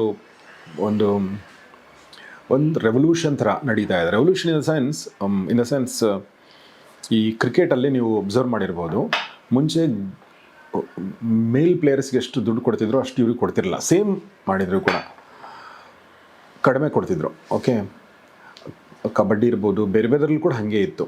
ಓಕೆ, ಈ ಸಿನಿಮಾದಲ್ಲಿ ಕೂಡ ಆ ಒಂದು ಕೂಗೆದ್ದಿದೆ. ನಿಮ್ಮ ಅಬ್ಸರ್ವ್ ಮಾಡಿರ್ಬೋದು ನೀವು. ಇವರು ದೀಪಿಕಾ ಪಡ್ಕೋಣ್ ಅದ್ರ ಬಗ್ಗೆ ಮಾತಾಡಿದ್ದಾರೆ, ತುಂಬ ಜನ ಮಾತಾಡಿದ್ದಾರೆ. ಅಂದರೆ it's not just about the money, it's about the treatment, it's about the approach. ಆ ಥರದ್ದು ಇರುತ್ತೆ. ಅಫ್ಕೋರ್ಸ್ ಇದು ಮೇಲ್ ಸೆಂಟ್ರಿಕ್ ಅಂತ ನಾವು ಯಾವಾಗಲೂ ಅಂತೀವಿ. ಬಟ್ ಫೀಮೇಲ್, ಈಗ ನೀವು ರಚಿತಾ ರಾಮ್ ನೋಡಿದರೆ ಅವರು ಯಾವ ಸ್ಟಾರ್ಗಿಂತ ಕಡಿಮೆ ಇಲ್ಲ. ಸೊ ಈ ವಿಚಾರದ ಬಗ್ಗೆ ಏನು ಹೇಳಕ್ಕೆ ಇಷ್ಟಪಡ್ತೀರಿ ನೀವು? ಸ್ಟಾರ್ ಬಗ್ಗೆ ನಂಗೆ ಗೊತ್ತಿಲ್ಲ ಸರ್, ಬಟ್ ಆ ಡಿಫ್ರೆನ್ಸ್ ಖಂಡಿತ ಎಲ್ಲ ಕ್ಷೇತ್ರದಲ್ಲಿ ಇದ್ದೇ ಇದೆ. ಅದನ್ನ ಯಾರು ಎಷ್ಟೇ ನಾವು ಇಲ್ಲ ಒಂದೇ ಥರ ಟ್ರೀಟ್ ಮಾಡ್ತೀವಿ ಅಂದ್ರೆ ಅದು ಖಂಡಿತ ಬಯಾಸ್ ನೇಚರ್ ಎಲ್ಲಿದ್ರೂ ಬಂದೇ ಬರುತ್ತೆ. ಇವಾಗ ನಾನು ಚಿಕ್ಕ ಎಕ್ಸಾಂಪಲ್ ತಗೋಬೇಕಂದ್ರೆ ಲೀಸ್ಟ್ ಸಿಂಪಲ್ ಎಕ್ಸಾಂಪಲ್ ಅಂದರೆ ಒಂದು ಕ್ಯಾರವಾನ್ ಸರ್. ಒಂದು ಹೀರೋಯಿನ್ಗೆ ಒಂದು ಕ್ಯಾರವಾನ್ ಕೊಟ್ಟರೆ ಸೂಪರ್ ಸ್ಟಾರ್ಗೆ they will definitely give a big caravan. ಈಗ ಹೆಣ್ಮಕ್ಳಿಗೆ ಗಂಡು ಮಕ್ಳಿಗಿಂತ ಜಾಸ್ತಿ ಕೆಲಸ ಇರುತ್ತೆ. ಈಗ ಹೇರ್ ಇರ್ಬೋದು, ಆಮೇಲೆ ನಮ್ಮ ಜೊತೆ ಇರೋ ನಮ್ಮ ಆರ್ಟಿಸ್ಟ್ಗಳು ಅಂದರೆ ಮೇಕಪ್ ಆರ್ಟಿಸ್ಟ್ ಇರ್ಬೋದು, ಹೇರ್ ಇರ್ಬೋದು, ಅಸಿಸ್ಟೆಂಟ್ಸ್ ಇರ್ಬೋದು. ಸೊ ಅವರೆಲ್ಲ ಚಿಕ್ಕ ರೂಮಲ್ಲಿ ಇರೋಕ್ಕಿಂತ ಇವಾಗ ಅದೇ ಒಂದು ಕ್ಯಾರವಾನಲ್ಲಿ ಹೀರೋ ಇರ್ತಾರೆ, ಅದೇ ಈ ಕಡೆ ಕ್ಯಾರವಾನಲ್ಲಿ ಹೀರೋಯಿನ್ ಇರ್ತೀವಿ. But hero will be provided a little big caravans, but ಹೀರೋಯಿನ್ಗೆ ಸ್ವಲ್ಪ ಚಿಕ್ಕದು. ಈ ಸಿನಿಮಾ ಅಂತಲ್ಲ, ಯಾವ ಸಿನಿಮಾ ಆದರೂ ತಗೊಳ್ಳಿ ನೀವು, ಅದು ಯಾವಾಗ್ಲಿಂದ ಅದು ಚೇಂಜೇ ಆಗಿಲ್ಲ ಇಲ್ಲಿವರೆಗೂ. ಬಟ್ ಹೀರೋಯಿನ್ಸಲ್ಲಿ ಸೂಪರ್ ಸ್ಟಾರ್ ಆದವ್ರಿಗೆ ಮೇ ಬಿ ಅವ್ರಿಗೆ ಆ ಫೆಸಿಲಿಟಿ ಇರುತ್ತೆ, ನನಗಂತೂ ಗೊತ್ತಿಲ್ಲ, ಬಿಕಾಸ್ ನಾನು ಸೂಪರ್ ಸ್ಟಾರ್ ಅಲ್ಲ. ಸೊ ನಾನು ಅಬ್ಸರ್ವ್ ಮಾಡಿರೋದು ಇದೊಂದು ಬೇಸಿಕ್. ಬಟ್ ನನಗೆ ಕಲ್ಟಲ್ಲಿ ನನಗೆ ಆ ಬಯಾಸ್ ನೇಚರ್ ನನಗೆ ಸಿನಿಮಾ ಒಪ್ಕೊಳ್ಳುವಾಗ ನಂಗೆ ಸಿಕ್ಕಾಪಟ್ಟೆ ಭಯ ಆಯಿತು ಬಿಕಾಸ್ ಆಲ್ರೆಡಿ ಸೂಪರ್ ಸ್ಟಾರ್ ಇದ್ದಾರೆ ಒಬ್ಬರು ಹೀರೋಯಿನ್ ಆಗಿ. ಅಂದರೆ ಈಗ ನಾನು ಔಟ್ ಶೇಡ್ ಆಗಿಬಿಟ್ರೆ ನಾನು ಕಾಣಿಸ್ಕೊಳ್ಳೇ ಇಲ್ಲ ಅಂದರೆ ಒಪ್ಕೊಂಡ್ಬಿಟ್ಟೆ ಕತೆ ಕೇಳ್ಬಿಟ್ಟು ಸರ್ ಹತ್ರ ವಿತ್ ಫುಲ್ ಲೈಕ್ ಎಕ್ಸೈಟ್ಮೆಂಟಲ್ಲಿ ಸಖತ್ತಾಗಿದೆ ಸರ್ ಕತೆ ನಾನು ಮಾಡ್ತೀನಿ ಅಂತ. ಆಮೇಲೆ ಅದನ್ನ ನೀವು ಹೇಳಿರಲ್ಲ ಒಂದು immature natural sometimes we just yes ಆಮೇಲಿಂದ ಅಯ್ಯೋ ಏನಾಗ್ಬಿಡುತ್ತೆ ಹೇಗಾಗುತ್ತೆ ಆಮೇಲೆ ಅಂತ ಯೋಚನೆ ಮಾಡುವಾಗ ಸಿನಿಮಾ ಪೂರ್ತಿ ಆದಮೇಲೆ ನನಗೆ ತುಂಬ ಸ್ಯಾಟಿಸ್ಫ್ಯಾಕ್ಷನ್ ಇದೆ ಬಿಕಾಸ್ ರಚಿತಾರಾಮ್ ಮ್ಯಾಮ್ಗೆ ಎಷ್ಟು ಸ್ಕ್ರೀನ್ ಸ್ಪೇಸ್ ಇದೆ ಅಷ್ಟೇ ಸ್ಕ್ರೀನ್ ಸ್ಪೇಸ್ ನನಗೂ ಇದೆ ಅಂತ. ಓಕೆ, ಸೊ ಹಾಗೆ ಇಲ್ಲಿ ಬಯಾಸ್ ಯಾವುದು ಇಲ್ಲ ಇಲ್ಲಿ ನನಗೆ ಅನಿಸಿಲ್ಲ ಖಂಡಿತ. Okay, yeah, I feel lucky for that actually. Screen space ಅಂದ್ರೆ ಆಕ್ಚುಲಿ ಸ್ಕ್ರೀನ್ ಸ್ಪೇಸ್ ಅಂದ್ರೆ ಇಷ್ಟು ನಿಮಿಷ ಇವರಿದ್ರಿ ಇಷ್ಟು ನಿಮಿಷ ಅವರಿದ್ದಾರೆ ಅನ್ನೋದಾ ಅಥವಾ ತೂಕ ಕ್ಯಾರೆಕ್ಟರ್ಗಿರೋ ಒಂದು ತೂಕ ಅಂತ ನನ್ಗನ್ಸುತ್ತೆ. ಎಸ್, ಬಿಕಾಸ್ ನಾವು ಒಂದು ಸೀನಿಗೆ ಬಂದೋದ್ರು ಎಷ್ಟು ಆಡಿಯನ್ಸ್ನ ರೀಚ್ ಮಾಡ್ತೀವಿ, ಇಲ್ಲ ಎಷ್ಟು ಟೈಮಿಗೆ ಬರ್ತೀವಿ ಅದಲ್ಲ, ಎಷ್ಟು ಒಂದು ಸೀನಿಗೆ ಬಂದರೂ ಕೂಡ ಜನ ನಮ್ಮನ್ನು ನೆನಪಲ್ಲಿ ಹಿಡ್ಕೋತಾರೋ ಇಲ್ವೋ. ನೋಡಿ, ನೀವು ನಿಮ್ಮ ಹತ್ರ ಇಮ್ಯಾಚುರಿಟಿ ಲಕ್ಷಣನೇ ಇಲ್ಲ. ಸೊ ನೀವು ಐ ಥಿಂಕ್ ಬಿಕಾಸ್ ನೀವು the kind of movies you selected ಅಲ್ವಾ, ಅದು ಕೂಡ ಇಟ್ ಶೋಸ್. ಇನ್ನು ಈ ಸಿನಿಮಾದಲ್ಲಿ ನಾನು ಜೈದ್ ಅವ್ರ ಬಗ್ಗೆ ಮಾತಾಡೋದು ತುಂಬ ಡಿಫಿಕಲ್ಟ್ ಸೀನ್ಗಳಿದೆ. ನಿಮಗೆ ಯಾವ್ದು ಮೋಸ್ಟ್ ಡಿಫಿಕಲ್ಟ್ ಸೀನ್ ಅನ್ಸಿದ್ದು ಮಲೈಕಾ? ಅಷ್ಟು ನನಗೆ ಡಿಫಿಕಲ್ಟ್ ಸೀನ್ ಯಾವುದು ಅನಿಸಿಲ್ಲ ಸರ್. ಬೈ ಆ್ಯಕ್ಟಿಂಗ್ ನಂಗೆ ಅನಿಸಿದ್ದು only because of the weather ಅಷ್ಟೇ. ಬಿಟ್ಟರೆ ನಾವು ಅಯ್ಯೋ ಶಿವನೇ ಶೂಟ್ ಮಾಡುವಾಗ ಆಲ್ಮೋಸ್ಟ್ 8 days ನಾವು ಆ ಸಾಂಗ್ನ ಶೂಟ್ ಮಾಡಿದ್ದು ಕಂಟಿನ್ಯೂಸ್ ಮಳೆಯಲ್ಲಿ. ನ್ಯಾಚುರಲ್ ಮಳೆಗಿಂತ ಟ್ಯಾಂಕರಿಂದ ನೀರು ಹಾಕೋದು ಸಿಕ್ಕಾಪಟ್ಟೆ ಲೈಕ್ ಹುಡುಗಿರಿಗೆ ಇನ್ನೂ ಜಾಸ್ತಿ ಚಳಿ ಅದು. ಸೊ ಅದನ್ನು ನನಗೊಂದು ಸ್ವಲ್ಪ ಚಾಲೆಂಜಿಂಗ್ ಅನಿಸಿತ್ತು. ಅದು ಬಿಟ್ಟರೆ ಆ್ಯಕ್ಟಿಂಗ್ ವೈಸ್ ನನಗೆ ಯಾವುದು ಅಷ್ಟು ಚಾಲೆಂಜಿಂಗ್ ಅಂತ ಅನಿಸ್ಲಿಲ್ಲ. ಏನಂದರೆ at the end of the day basement strong ಆಗಿತ್ತು ಸರ್. ಸೀರಿಯಲ್ ಮಾಡಿ ಮಾಡಿ ಮಾಡಿ ಮಾಡಿ ನಮಗೆ ಅಲ್ಲಿ ಒಂಥರ ಈ ಭರತನಾಟ್ಯಮ್ಗೆ ಹೋದಾಗ ಕಾಲಿಗೆ ಪೆಟ್ಟು ಕೊಟ್ಬಿಟ್ಟು ಮಾಡ್ಬೇಕು, ನೀಟಾಗಿ ಮಾಡಬೇಕು ಅಂತ ಹೊಡಿತಾರಲ್ಲ, ಹಂಗೆ ಹೊಡೆದು ಇಲ್ಲೊಂಥರ ಕಲ್ಲಾಗ್ಬಿಡ್ತೀವಿ ನಾವು. ಹಾಂ ಸರ್ ಮಾಡ್ತೀವಿ, ಹಂಗೆ ಮಾಡ್ತೀವಿ ಅಂತ. ಬಟ್ ನನಗೆ ಆ ಚೇಂಜ್ ಓವರ್ ಮಾಡಿದ್ದೀನಲ್ಲ, ಇಲ್ಲಿವರೆಗೂ ನಾನು ಉಪಾಧ್ಯಕ್ಷದಲ್ಲಿರ್ಬೋದು ಇಲ್ಲ ವಿದ್ಯಾಪತಿಯಲ್ಲಿರ್ಬೋದು ಆ ಥರ ಚೇಂಜ್ ಓವರ್ ನಾನು ತಂದಿಲ್ಲ. ಬಟ್ ಇದರಲ್ಲಿ ನಾನು ಕ್ಯಾರೆಕ್ಟರ್ ಶಿಫ್ಟ್ ಆಗೋ ರೀತಿ, ಜನಕ್ಕೆ ಅದು ರೀಚ್ ಆಗೋ ರೀತಿ, I am excited and also nervous about it. So ಜನ ಅದನ್ನ ನೋಡಿ ಖುಷಿ ಪಡ್ತಾರೆ ಎಲ್ಲ ಅಂತ ಅನ್ಕೋತೀನಿ ನಿಮ್ಮ ಕ್ಯಾರೆಕ್ಟರ್ನ. ಈ ಲಾಸ್ಟ್ ಸಿನಿಮಾ ಯಾವ್ದು ನೋಡಿದ್ರಿ ನೀವು ಕನ್ನಡದ್ದು? Devil sir. Devil. Telugu cinema ಮಾಡ್ತಾ ಇದ್ದೀರಾ? ಹಾಂ ಸರ್. ಓಕೆ. ಸೊ ಹಾಗೆ ಇನ್ನು ನಾವು ನಮ್ಮ ಯಾಕೆ ಕೇಳಿದೆ ಅಂದರೆ ಯಾವ ಸಿನಿಮಾ ನೋಡಿದ್ರಿ ಅಂತಂದರೆ, ನನ್ನ ಪ್ರಕಾರ ಕನ್ನಡ ಅಂದರೆ ಯಾವುದೇ ಸಿನಿಮಾ ಇಂಡಸ್ಟ್ರಿಗೆ ಭಾಳ ಚಾಲೆಂಜಿಂಗ್ ಟೈಮ್ ಇದು as for us theatrical release is concerned. ಯಾಕೆಂದರೆ ಜನಕ್ಕೆ ತುಂಬ ಆಯ್ಕೆಗಳು, ತುಂಬ ಅಂದರೆ ತುಂಬ ಆಯ್ಕೆಗಳಿದೆ ಈಗ. ಸೊ ಹೀಗಾಗಿ ಥಿಯೇಟ್ರಿಗೆ ಬಂದು ನಾನು ನೋಡಬೇಕು ಅಂತಂದರೆ ಏನೋ ತುಂಬ ಸ್ಪೆಷಲ್ ಇರಬೇಕು ಅನ್ನೋ ಥರದ್ದಾಗಿದೆ. ಸೊ ಹೀಗಾಗಿ ಈ ಪ್ರಶ್ನೆ ಕೇಳ್ತಾ ಇದ್ದೀನಿ, ಏನು ಹೇಳಕ್ಕೆ ಇಷ್ಟಪಡ್ತೀರಿ ಈ ಒಂದು ಫೇಸ್ ಬಗ್ಗೆ, ಆಡಿಯನ್ಸ್ ಥಿಯೇಟ್ರಿಗೆ ಬರದೇ ಇರೋದ್ರ ಬಗ್ಗೆ, ಓಕೆ, ಮತ್ತು ನಿಮ್ಮ ಸಿನಿಮಾದ ಬಗ್ಗೆ, ಅಂದರೆ ಆ ದೃಷ್ಟಿಯಿಂದ ನಿಮ್ಮ ಸಿನಿಮಾದ ಬಗ್ಗೆ Zaid sir? Very simple sir. ಯಾವತ್ತೂ ಪ್ರೇಕ್ಷಕರು ತಪ್ಪಿರಲ್ಲ ಸರ್. ಅವ್ರ ಒಳ್ಳೆ ಸಿನಿಮಾ ಅದು ಇತಿಹಾಸ ನೀವು ನೋಡ್ಕೊಂಡ್ಬಂದರೆ ಒಳ್ಳೆ ಸಿನಿಮಾ ಯಾವತ್ತೂ ಕೈ ಬಿಟ್ಟಿಲ್ಲ, ಬಿಡೋದು ಇಲ್ಲ. ನಮ್ಮ ತಪ್ಪನ್ನ ನಾವು ಅವ್ರಗಳ ಮೇಲೆ ಭಾರ ಆಗ್ತಾಯಿದ್ದೀವಿ, ನನಗೆ ಅನ್ನಿಸ್ತಾ ಇರೋದು. ಏಕೆಂದರೆ ರೀಸೆಂಟ್ ನಾನು ನೋಡ್ತಿದ್ದೀನಲ್ಲ ಹಲವಾರು ಆರ್ಟಿಸ್ಟ್ಗಳು, ಪಾಪ ಅವ್ರಿಗೆ ನೋವಿದೆ ಸರ್, ನಾನು ಇಲ್ಲ ಅಂತ ಹೇಳ್ತಾ ಇಲ್ಲ. ಪಾಪ ಹೊಸೊಬ್ಬರು ಯಾರೊಬ್ಬರು ನಿರ್ಮಾಪಕರನ್ನ ಹೆಂಗೋ ಒಂದು ನಂಬಿಸಿ ಕರ್ಕೊಂಬಂದು ಒಂದು ಚಿಕ್ಕ ಬಜೆಟಲ್ಲಿ ಒಂದು ಸಿನಿಮಾ ಮಾಡಿರ್ತಾರೆ. ಹಗಲು ರಾತ್ರಿ ಕಷ್ಟಪಟ್ಟಿರ್ತಾರೆ. ಕಷ್ಟ ಎಲ್ಲರೂ ಪಡ್ತಿದ್ದಾರೆ ಸರ್. ಈಗ ನಾನು ಇಲ್ಲಿಂದ ಹೈದ್ರಾಬಾದ್ ಹೋಗಬೇಕು ಅಂತ ನಾನು ಬಾಂಬೆಗೆ ಹೊರಡಿದ್ರೆ ಹೈದ್ರಾಬಾದ್ ಇಲ್ಲಿಂದ ಸರ್ ರೀಚ್ ಆಗ್ತೀನಿ. ಆಮೇಲೆ ಎಲ್ಲರೂ ಅರ್ಥ ಮಾಡ್ಕೊಳ್ತಿಲ್ಲ, ನನಗೆ ಕಾಂಪಿಟೇಟ್ರ್ ಇವರು, ನನಗೆ ಕಾಂಪಿಟೇಟ್ರ್ ಅವರು ಅಲ್ಲ. ಇವತ್ತು ಆರ್ಟಿಸ್ಟ್ಗೆ ಆರ್ಟಿಸ್ಟ್ ಕಾಂಪಿಟೇಟ್ರ್ ಅಲ್ಲ. ಇವತ್ತು ಕಾಂಪಿಟೇಷನ್ ಬಂದುಬಿಟ್ಟು OTT, ಇವತ್ತು ಕಾಂಪಿಟೇಷನ್ ಬಂದುಬಿಟ್ಟು ಸೋಷಿಯಲ್ ಮೀಡಿಯಾ. ಆಮೇಲೆ ಜನನೂ ಹಾಗೆ ಆಗಿದ್ದಾರೆ. ಇವಾಗ ಏನಾಗ್ಬಿಟ್ಟಿದೆ, ಅವ್ರಿಗೆ ಕನ್ನಡ ಸಿನಿಮಾ ಮೇಲೆ ಒಂದು ನಂಬಿಕೆ ಹೊಟ್ಟೋಗ್ಬಿಟ್ಟಿದೆ. ಓಕೆ. ಎಲ್ಲ ಭಾಷೆ ಸಿನಿಮಾ ಮೇಲೆಕ್ಕಿಂತ ಕನ್ನಡ ಸಿನಿಮಾ ಮೇಲೆ ಜಾಸ್ತಿ ನಂಬಿಕೆ ಹೊಟ್ಟೋಗಿದೆ. ಕಾರಣ ಏನು, ನಾವು ಒಳ್ಳೊಳ್ಳೆ ಸಿನಿಮಾಗಳು ಮಾಡ್ತಾಯಿಲ್ಲ ಸರ್. ಮಾಡಿದ್ರೆ ನೆಕ್ಸ್ಟ್ ಲೆವೆಲ್ ಬಜೆಟಲ್ಲಿ ಸಿನಿಮಾ ಮಾಡ್ತೀವಿ, ಆದರೆ ಕತೆ ಇರಲ್ಲ. ಚಿಕ್ಕ ಬಜೆಟಲ್ಲಿ ಸಿನಿಮಾ ಮಾಡಿದ್ರೆ ಕಂಟೆಂಟ್ ಇರುತ್ತೆ, ಮೇಕಿಂಗ್ ವೈಸ್ ಚಿಕ್ಕದಾಗಿರುತ್ತೆ, people are not interested to come. ಜನ ಥಿಯೇಟ್ರಿಗೆ ಇಂಟ್ರೆಸ್ಟ್ ಇರಲ್ಲ. ಬಜೆಟು ಚೆನ್ನಾಗಿರಬೇಕು, ಕಾಸ್ಟಿಂಗ್ ವೈಸು ಚೆನ್ನಾಗಿರಬೇಕು, ಸ್ಟೋರಿ ಲೈನು ಚೆನ್ನಾಗಿರಬೇಕು, ಹಾಡು ಚೆನ್ನಾಗಿ, ಅಂದರೆ ವರ್ಡ್ ಆಫ್ ಮೌತ್ ಬಂದರೆ ಮಾತ್ರ ಜನ ಈಗ ನುಕ್ಕೊಂಡು ಬರ್ತಾರದು. ನನ್ನ ಪ್ರಕಾರ ಸರ್ ಈಗ ಎರಡೇ ಇರೋದು, ಒಂದು ಫ್ಲಾಪ್ ಇಲ್ಲ ಬ್ಲಾಕ್ ಬಸ್ಟರ್ ಹಿಟ್. ಆ್ಯಾವ್ರೇಜ್ ಇಲ್ಲ ಹಾಕಿದ ಬಂಡವಾಳ ವಾಪಸ್ ಬಂತು ಅದೆಲ್ಲ ಯಾವುದಿರಲ್ಲ ಸರ್ ಇನ್ಮೇಲೆಯಿಂದ. ಜನ ಏನು 3 ಗಂಟೆ 4 ಗಂಟೆ ಏನಕ್ಕೆ ವೇಸ್ಟ್ ಮಾಡಬೇಕು? I agree with you. ಅಲ್ವಾ ಸರ್? Yes, I agree. 800 ರೂಪಾಯಿ 700 ರೂಪಾಯಿ ಟಿಕೆಟ್ಗೆ ಖರ್ಚು ಮಾಡಿ ಮತ್ತೆ 1000-2000 ರೂಪಾಯಿ ಪಾಪ್ಕಾರ್ನ್ ಖರ್ಚು ಮಾಡಿ ಆಮೇಲೆ ಅದೇನಾಗ್ಬಿಟ್ರೆ ಜನ ಕನ್ನಡ ಸಿನಿಮಾನ ಓಕೆ OTT ಒಂದು ತಿಂಗಳು ಬರುತ್ತೆ. ನಾನು ಎಲ್ಲರಿಗೂ ಅದೇ ಹೇಳ್ತಾ ಇರೋದು, ನೀವು ವ್ಯಾಪಾರ ಮಾಡಿದಾಗ ಬೇಕಿದ್ರೆ 1 ಕೋಟಿ 2 ಕೋಟಿ ಕಮ್ಮಿನ ಪರವಾಗಿಲ್ಲ, 6 ತಿಂಗಳಾದಮೇಲೆ OTT ರಿಲೀಸ್ ಆಗಬೇಕು ಅನ್ನೋ ಅಗ್ರಿಮೆಂಟ್ ಮಾಡ್ಕೊಳ್ಳಿ. ಮಾಡಿ ನೀವು 2 ಕಾಸು ಕಮ್ಮಿ ಆಗುತ್ತೆ ಪರವಾಗಿಲ್ಲ. ನಾವುಗಳು ಇವಾಗ ಶುರು ಮಾಡಿದ್ರೆ ಈಗ ಸ್ವಲ್ಪ ಅದ್ರ ಟ್ರೆಂಡ್ ಚೇಂಜ್ ಆಗೋಕ್ಕೆ ಶುರು ಆಗುತ್ತೆ. ಈ OTT ರಿಲೀಸ್ ಇಮಿಡಿಯೇಟ್ ಇದೆಯಲ್ಲ ಸರ್, ಯಾವುದೇ ಬ್ಲಾಕ್ ಬಸ್ಟರ್ ಸಿನಿಮಾ ನೋಡ್ಕೊಳ್ಳಿ ನೀವು 20-25 ಡೇಸ್ಗೆ OTT ಇರುತ್ತೆ. ಯಾಕಂದರೆ ಅವ್ನು ಇನ್ಕ್ಯಾಶ್ ಮಾಡಬೇಕಲ್ಲ ಸರ್ ಆಡಿಯನ್ಸ್ನ, ಅವ್ನು ರಿಕವರಿಯಲ್ಲಿ ಇರ್ತಾನೆ. ನೀವು ಅಗ್ರಿಮೆಂಟಲ್ಲಿ ಹಾಕಬೇಕು. ಆವಾಗ ಏನು ಮಾಡ್ತಾನೆ, ಒಂದು ಕಮ್ಮಿ ಪ್ರೈಸಿಗೆ ಕೇಳ್ತಾನೆ, ಪರವಾಗಿಲ್ಲ. ಸ್ವಲ್ಪ ಈಗ ಸದ್ಯಕ್ಕೆ ನಮಗೆ ಸ್ವಲ್ಪ ನೋವಾಗ್ಬೋದು, ಫ್ಲಾಪ್ ಆಗೋಕ್ಕಿಂತ ಸ್ವಲ್ಪ ಇದಾಗೋಕ್ಕಿಂತ ಸ್ವಲ್ಪ ತಡ್ಕೊಂಡ್ರೆ ಅದು ಬಿಸ್ನೆಸ್ ಗ್ರೋ ಆಗ್ತಾ ಹೋಗುತ್ತೆ. ಆಮೇಲೆ ಅವರು ಹಂಗೆ ಫಿಕ್ಸ್ ಆಗ್ತಾರೆ, ಓಕೆ 6 ಮಂತ್ಸ್ ಆದಮೇಲೆ ನಾವು ಈ ಸಿನಿಮಾನ ಅಂತ. ಆಮೇಲೆ ಜನ ಏನಾಗುತ್ತೆ, ಅಯ್ಯಪ್ಪ ಇವಾಗ ಬಿಟ್ಬಿಟ್ಟು ಇನ್ನೂ 6 ತಿಂಗಳ ನೋಡ್ಬೇಕಂತ ನಡೆಯೋ ಹೋಗೋಣ ಅಟ್ಲೀಸ್ಟ್ ಅಂತೇಳಿ. ಪ್ಲಸ್ ಟಿಕೆಟ್ ಪ್ರೈಸಿಂಗ್ ಸರ್, ಈಗ ನೀವು ತಮಿಳ್ನಾಡಲ್ಲಿ ನೋಡ್ಕೊಳ್ಳಿ, ಪ್ರೈಸಿಂಗ್ 60 ರೂಪೀಸ್ 70 ರೂಪೀಸ್ ಫ್ರಂಟ್ 2 ಲೈನ್ಸ್ಗೆ, ಮ್ಯಾಕ್ಸಿಮಮ್ 150 ರೂಪಾಯಿನೋ 120 ರೂಪಾಯಿ. ನೀವು ರೆಕ್ಲನ್ ತೊಗೊಳ್ಳಿ, ನಾರ್ಮಲ್ ಸೀಟ್ಸ್ ಅದು ತೊಗೊಳ್ಳಿ. ಸೊ ಇವಾಗ ನನ್ನ ಮೆಜೆಸ್ಟಿಕ್ ಹತ್ರ ನನ್ನ ಥಿಯೇಟರ್ಸ್ ಹತ್ರ ಕೇಳಿದಾಗ ಏನಪ್ಪ ಫುಟ್ಫಾಲ್ ಬರ್ತಿದೆಯಾ ಇಲ್ಲ ಅಂದರೆ, ಈಗ 3 hours 4 hours ಬಸ್ ಡಿಲೇ ಆಗ್ತಿದೆ ಸರ್. ಬೇರೆಯವ್ರು ಏನು ಮುಂಚೆ ಏನು ಮಾಡೋರು, ಬರೋ ಒಂದು ಪಿಕ್ಚರ್ ನೋಡ್ಕೊಂಬರೋಣ ಅಂತ ಥಿಯೇಟರ್ಗೆ ಹೋಗ್ಬಿಟ್ಟು ಟೈಮ್ ಪಾಸ್ ಆದರೂ ನೋಡ್ಕೊಂಡು ವಾಪಸ್ ಬರೋರು. ಬಸ್ಗೆ ಆಚೆ ಕಾಯೋಕ್ಕಿಂತ AC ಆರಾಮಾಗಿ ಹಾಲಿಗೆ ಕೂತ್ಕೊಂಡು ನೋಡ್ಬರ್ಬೋದು ಅಂತ. ಆದರೆ ಈಗ ಹುಡುಗರು ಎಲ್ಲರ ಜನ ಹೆಂಗಾಗಿದ್ದಾರೆ ಅಂದರೆ, ಅಲ್ಲೇ ಪಾರ್ಕಲ್ಲಿ ಕೂತ್ಕೊಂಡು 2 hours 3 hours ಫೋನಲ್ಲಿ ಟೈಮ್ ಪಾಸ್ ಮಾಡ್ತಿದ್ದಾರೆ. ಥಿಯೇಟ್ರಿಗೆ ಹೋಗೋಕೆ ಇಷ್ಟ ಇಲ್ಲ. ಕಾರಣ ಏನು, ಸಿನಿಮಾಗಳು ನಾವು ಚೆನ್ನಾಗಿ ಕೊಡ್ತಾಯಿಲ್ಲ. ನಾವು ಕನ್ನಡ ಭಾಷೆ ನಾವು ತುಂಬ ಟಿಕೆಟ್ ಫಾರ್ ಗ್ರಾಂಟೆಡ್ ತೊಗೊಂಡ್ಬಿಟ್ಟಿದ್ದೀವಿ sir. It is everyone's responsibility. ಒಳ್ಳೆ ಸಿನಿಮಾ ಮಾಡಬೇಕು, ಏಕೆಂದರೆ ಇದು ನಮ್ಮ ನಾಡು, ಇದು ನಮ್ಮ ಭಾಷೆ, ನಮ್ಮ ಇಂಡಸ್ಟ್ರಿಗೆ ನಾವು ನಿಂತ್ಕೊಳ್ಳೋಂದ್ರೆ ಪಕ್ಕದವ್ನು ಬಂದು ಇಲ್ಲಿ ನಮಗೋಸ್ಕರ ನಿಂತ್ಕೊಳ್ಳಲ್ಲ. ನಾನು ಅದಕ್ಕೆ ಎಲ್ರಿಗೂ ಹೇಳ್ತಾ ಇರ್ತೀನಿ, ನಮ್ಮ ಸೀನಿಯರ್ಸ್ಗೆ ನಾವು ರೆಸ್ಪೆಕ್ಟ್ ಕೊಟ್ಟಿಲ್ಲ ಅಂದರೆ ಏನು ಪಕ್ಕದ ಇಂಡಸ್ಟ್ರಿಯಲ್ಲಿ ಬಂದು ಅವ್ರನ್ನ ರೆಸ್ಪೆಕ್ಟ್ ಕೊಡ್ತಾನೆ? ನಾವು ಕೊಡೋಕ್ಕೆ ಶುರು ಮಾಡಿದ್ರೆ ಪಕ್ಕದ ಇಂಡಸ್ಟ್ರಿಯಲ್ಲಿ ಬಂದು ರೆಸ್ಪೆಕ್ಟ್ ಕೊಡೋಕ್ಕೆ ಶುರು ಮಾಡ್ತಾನೆ ಅಂತ ಹೇಳಿ.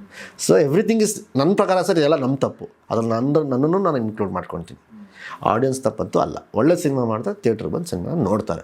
ಅದನ್ನೆಲ್ಲ ತಲೆಯಲ್ಲಿ ಇಟ್ಕೊಂಡು ನಾವು ಕತೆ ವೈಸ್ ಆಗ್ಬೋದು, ನನ್ನ ಲುಕ್ ಆಗ್ಬೋದು, ಕಾಸ್ಟಿಂಗ್ ವೈಸ್ ಆಗ್ಬೋದು, ಬಜೆಟ್ ವೈಸ್ ಆಗ್ಬೋದು. ನೋಡಿ, ನನ್ನ ಸಾಂಗ್ಸ್ ಇಲ್ಲಿವರೆಗೆ ಬಿಟ್ಟಿರೋದು ಎಲ್ಲ ಹಾಡುಗಳು ಹಿಟ್ ಆಯಿತು. ಬ್ಲಾಕ್ ಬಸ್ಟರ್ ಹಿಟ್ ತಾವು ಕೇಳಿರ್ತೀರ, ಅಯ್ಯೋ ಶಿವನೇ ಹಾಡು. ನಾನೀಗ ಎಲ್ಲ ಕಡೆ ಎಂಟೈರ್ ಕರ್ನಾಟಕ ಪ್ರವಾಸ ಮಾಡಿದ್ದೀನಿ ಸರ್. ಈಗ 31 ಡಿಸ್ಟ್ರಿಕ್ಟ್ಸು, 88 ತಾಲೂಕುಗಳು. ಬಹುಶಃ ಯಾವ ಹೀರೋನು ಈಗ ಇತ್ತೀಚೆಗೆ ಅಂತೂ ಯಾರೂ ಅಷ್ಟೊಂದು ಓಡಾಡಿಲ್ಲ ಅಂದ್ಕೊಳ್ತೀನಿ. ಬಟ್ ನಾನು ಎಲ್ಲ ಊರು ಹಳ್ಳಿ ಏನೂ ಬಿಟ್ಟಿಲ್ಲ, ಇನ್ನೂ ಓಡಾಡ್ತಾನೆ ಇದ್ದೀನಿ. ಇನ್ನು ರಿಲೀಸ್ವರೆಗೂ ಓಡಾಡ್ತಾನೆ ಇರ್ತೀನಿ. ಅಂದರೆ ಎಷ್ಟು ಪಬ್ಲಿಸಿಟಿ ಮಾಡಿದ್ರು ಕಮ್ಮಿನೇ ಅಂತ.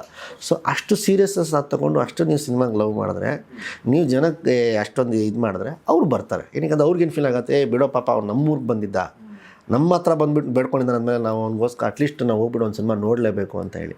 ಸೊ ಇಟ್ಸ್ ಆಲ್ ನಾವು ರಿಲೇಷನ್ ಹೆಂಗೆ ಇಟ್ಕೊಳ್ತೀವಿ ಅನ್ನೋ ಮೇಲೆ ಸರ್ ಡಿಪೆಂಡ್, ನಾವು ಹೆಂಗೆ ನಡ್ಕೊಳ್ತೀವಿ ಅಂತೇಳಿ. ನೀವು ಸೀನಿಯರ್ಸ್ ರೆಸ್ಪೆಕ್ಟ್ ಕೊಡೋದ್ರ ಬಗ್ಗೆ ಹೇಳಿದ್ರಿ ಸರ್. ಅದು ಯಾಕೆ ಹೇಳಿದ್ರಿ? ನಮ್ಗೆ ಹೇಳ್ತಾರದು ಸರ್, ಯೂಶಲಿ ಹೇಳ್ತಾರದು. ಬಟ್ ಆ ಥರ ಯಾರು ಅಲ್ಲ, ಹಂಗಲ್ಲ ಸರ್. ಏನಾಗುತ್ತೆ, ಕ್ಯಾಮ್ರಾ ಮುಂದೆನೋ ಮಾಧ್ಯಮ ಮುಂದೆನೋ ಇಲ್ಲ ಏನೋ ಒಂದು ಅವಾರ್ಡ್ ಫಂಕ್ಷನು ಎಲ್ಲ ರೆಸ್ಪೆಕ್ಟ್ ಕೊಟ್ಬಿಡ್ತಾರೆ. ಆಫ್ ದ ಕ್ಯಾಮ್ರಾ ರೆಸ್ಪೆಕ್ಟ್ ಕೊಡಲ್ಲ, ಕಾಲ ಮೇಲೆ ಕಾಲು ಹಾಕೊಂಡು ಕೂತ್ಕೊಳ್ತಾರೆ. ಅದನ್ನು ನಾನು ನೋಡಿದ್ದೀನಿ, ಒಂದಷ್ಟು ಹಲ್ವಾ ಜನ ನಾನು ಹೇಳಿದ್ದೀನಿ. ಅಂತ ನನ್ನ ಸೀನಿಯರ್ಸ್ಗಂತೂ ನಾನು ಅಷ್ಟು ದೊಡ್ಡವನ್ನೆಲ್ಲ ಹೇಳೋಕ್ಕೆ. ನನ್ನ ಲೆವೆಲಿರೋ ಹೀರೋಗಳು ಆಗ್ಬೋದು, ನನಗಿಂತ ಕೆಳಗಿರೋರು ಆಗ್ಬೋದು, ಹಂಗೆ ನೋಡಿದಾಗಲ್ಲ ಅವ್ರು ನಾನು ಹೇಳ್ತಾ ಇರ್ತೀನಿ, ದಯವಿಟ್ಟು ಸೀನಿಯರ್ಸ್ಗೆ ರೆಸ್ಪೆಕ್ಟ್ ಕೊಡಪ್ಪ. ಯಾಕಂದರೆ ನಾವು ಒಂದಲ್ಲ ಒಂದಿನ ಆ ಜಾಗದಲ್ಲಿ ಹೋಗಿ ಕೂತ್ಕೊಳ್ಳುವಾಗ ನಮಗೆ ಎದುರುಗಡೆ ವ್ಯಕ್ತಿ ನಮಗಿಂತ ಚಿಕ್ಕವನ್ನ ರೆಸ್ಪೆಕ್ಟ್ ಕೊಟ್ಟಿಲ್ಲ ಅಂದ್ರೆ ನಮ್ಗೆ ಅದು ಹರ್ಟ್ ಆಗುತ್ತೆ ಸರ್. ಯಾವಾಗೂ ನಾವು ಹರ್ಟ್ ಆಗಬಾರ್ದು, ದೊಡ್ಡವ್ರಿಗೆ ನಾವು ರೆಸ್ಪೆಕ್ಟ್ ಕೊಡಬೇಕು ಅಂತ ಹೇಳಿ. Yes, very true. ನಾನು ನಿಮ್ಮದು 100% ನಿಮ್ಮ ಸಿನಿಮಾದ ಬಗ್ಗೆ ನಾನು 100% ಒಪ್ಪಿದೆ. ಬಟ್ ನಾನು ಒಂದೇ ಒಂದು ಏನಂದರೆ ಇದಿರೋದು, ಜನ ಹೆಂಗಿದೆ ನನ್ನ ಅಬ್ಸರ್ವೇಷನ್ ಆಗೇನಿದು, ಜನ ಹೆಂಗೆ ಅಂದರೆ ಥಿಯೇಟ್ರಲ್ಲಿ ಹಿಟ್ ಆಗುತ್ತಲ್ಲ ಆ ಸಿನಿಮಾನ OTTಲ್ಲೂ ಹಿಟ್ ಮಾಡ್ತಾರೆ. ಥಿಯೇಟ್ರಲ್ಲಿ ಓಡಿದಿರೋ ಸಿನಿಮಾನ OTTನಲ್ಲೂ ನೋಡಲ್ಲ ಜನ. ವೆರಿ ಟ್ರೂ ಸರ್, ಹೌದು. ಎಷ್ಟೋ ಸಿನಿಮಾಗಳು ಈಗ ನಮಗೆ ಹೇಳ್ತಾರೆ, ಎಷ್ಟೋ ಜನ ನಮ್ದು OTT ಸಿನಿಮಾ ಇದೆ ನೋಡಿ ಅಂತೇಳಿ. ನಮಗೆ ನೋಡೋಕ್ಕಾಗಲ್ಲ, ಇನ್ ದ ಸೆನ್ಸ್ ನಮಗೆ ಪ್ರಯಾರಿಟಿ ಇರಲ್ಲ. ಅದು ಇನ್ನೊಂದು ಯಾವುದೋ ಸಿನಿಮಾ ಇರುತ್ತೆ, ಚೆನ್ನಾಗಿರೋ ಸಿನಿಮಾ ಇರುತ್ತೆ. ಯಾಕೆಂದರೆ ಅಲ್ಲಿ 100,000 ಸಿನಿಮಾ ಇದೆ. ಹೀಗಾಗಿ I don't know. So yeah, Rachita Ram ಅವರಿಂದ ಏನಾದರೂ ಕಲಿತಿರುವಂಥದ್ದು ವಿಚಾರ? ಅನ್ಫಾರ್ಚುನೇಟ್ಲಿ ನಮಗೆ ತುಂಬ ಕಮ್ಮಿ ಟೈಮ್ ಇತ್ತು. ಸೊ ಒಂದೇ ದಿನ ನಾವು ಶೂಟ್ ಮಾಡಿದ್ದು. ಸೊ ಕಲ್ತಿರೋದಕ್ಕಿಂತ ನನ್ನ ಶೂಟಿಂಗ್ ಮುಗೀತು, ನಾನು ಹೊರಟೆ, ಅವ್ರ ಶೂಟಿಂಗ್ ಇತ್ತು, ನಾನು ಹೋಗಿ ಹಾಗೆ ಫಸ್ಟ್ ಟೈಮ್ ಮಾತಾಡ್ಸೋಣ ಅಂತ ಕ್ಯಾಶುಯಲ್ ಆಗಿ ಆರಾಮಾಗಿರು, ಹೀಗೆ ಇರು. ನನಗೆ ಅವ್ರೇನು ಹೆಚ್ಚಾಗಿ ಸಜೆಷನ್ಸ್ ಪಾಪ ಏನೂ ಕೊಟ್ಟಿಲ್ಲ. ಆಗಲೇ ಡೈರೆಕ್ಟರ್ ಹೇಳಿದ್ದಾರೆ, ನೀನು ತುಂಬ ಚೆನ್ನಾಗಿ ಪರ್ಫಾರ್ಮ್ ಮಾಡ್ತೀಯ ಅಂತ. So I am happy for you ಅಂತ ಹೇಳಿದ್ದು ಅಷ್ಟೇ. That's nice. ಇನ್ನು ಫ್ಯಾನ್ಸ್ ಬಗ್ಗೆ ಏನು ಹೇಳಕ್ಕೆ ಇಷ್ಟಪಡ್ತೀರಿ ಮಲೈಕಾ? ನಿಮ್ಗೆ ಯಾವ ಥರ ಫ್ಯಾನ್ಸ್ ಇದ್ದಾರೆ? ಇನ್ ದ ಸೆನ್ಸ್ ನಿಮ್ಮನ್ನು ಸಿಕ್ಕ ಏನು ಮಾತಾಡ್ತಾರೆ, ಇನ್ಸ್ಟಾಗ್ರಾಮಲ್ಲಿ ಏನು ಮೆಸೇಜ್ ಮಾಡ್ತಾರೆ, ಓಕೆ, ಏನು ಅಪ್ರಿಷಿಯೇಟ್ ಮಾಡ್ತಾರೆ, ಏನಾದರೂ ಪೀಡಿಸ್ತಾರಾ ಎಲ್ಲ ಹೇಳ್ಬೋದು ನೀವು. ತುಂಬ ಖುಷಿ ಅಂದರೆ ಸೀರಿಯಲ್ ಮಾಡ್ಕೊಂಡು ಬಂದಾಗಿಂದ ಫ್ಯಾನ್ಸ್ ಏನಿದ್ದಾರೆ ಅದಿನ್ನೂ ಕಂಟಿನ್ಯೂ ಆಗಿದ್ದಾರೆ ಅಂತ.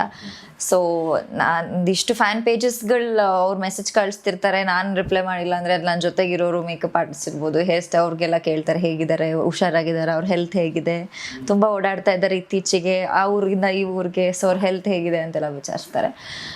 ಖುಷಿನೇ ಸರ್ ನನಗೆ. ಮೊನ್ನೆ ನಾವು ಧಾರವಾಡಕ್ಕೆ ಹೋಗಿದ್ವಿ ಪ್ರಚಾರಕ್ಕೆ. ಸೊ ಅವಾಗ ಹೋದಾಗ ನಿಯರ್ಲಿ ಒಂದು 35,000 ಪೀಪಲ್ ಗ್ಯಾದರ್ ಆಗಿದ್ರು ಆ ಪ್ರೀ ರಿಲೀಸ್ ಈವೆಂಟ್ಗೆ.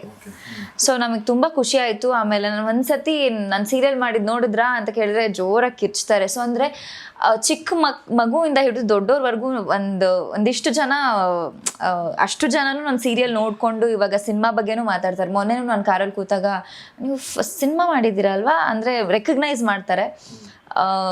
ನನಗೆ as a new comer first ಸಿನಿಮಾನೇ ಹಿಟ್ಟಾಗಿ, ಸಾಂಗ್ಸ್ ಹಿಟ್ಟಾಗಿ, ಒಳ್ಳೆ ಡೈರೆಕ್ಟರ್ ಜೊತೆ ಇವನ್ ಕಲ್ಟ್ ಕೂಡ ನಾನು ತುಂಬ ಯೋಚನೆ ಮಾಡಲೋ ಬೇಡೋ ಅನ್ನೋ ಒಂದು ಗೊಂದಲದಲ್ಲಿ ಒಪ್ಕೊಂಡಿರೋ ಸಿನಿಮಾ. ಬಟ್ ಆ ಥರ ನಾನು ಬಯಾಸ್ಡಾಗಿ ಏನು ತುಂಬ ಯೋಚನೆ ಮಾಡಿರೋದು ನನಗೆ ಪ್ಲಸ್ ಆಗಿದೆ.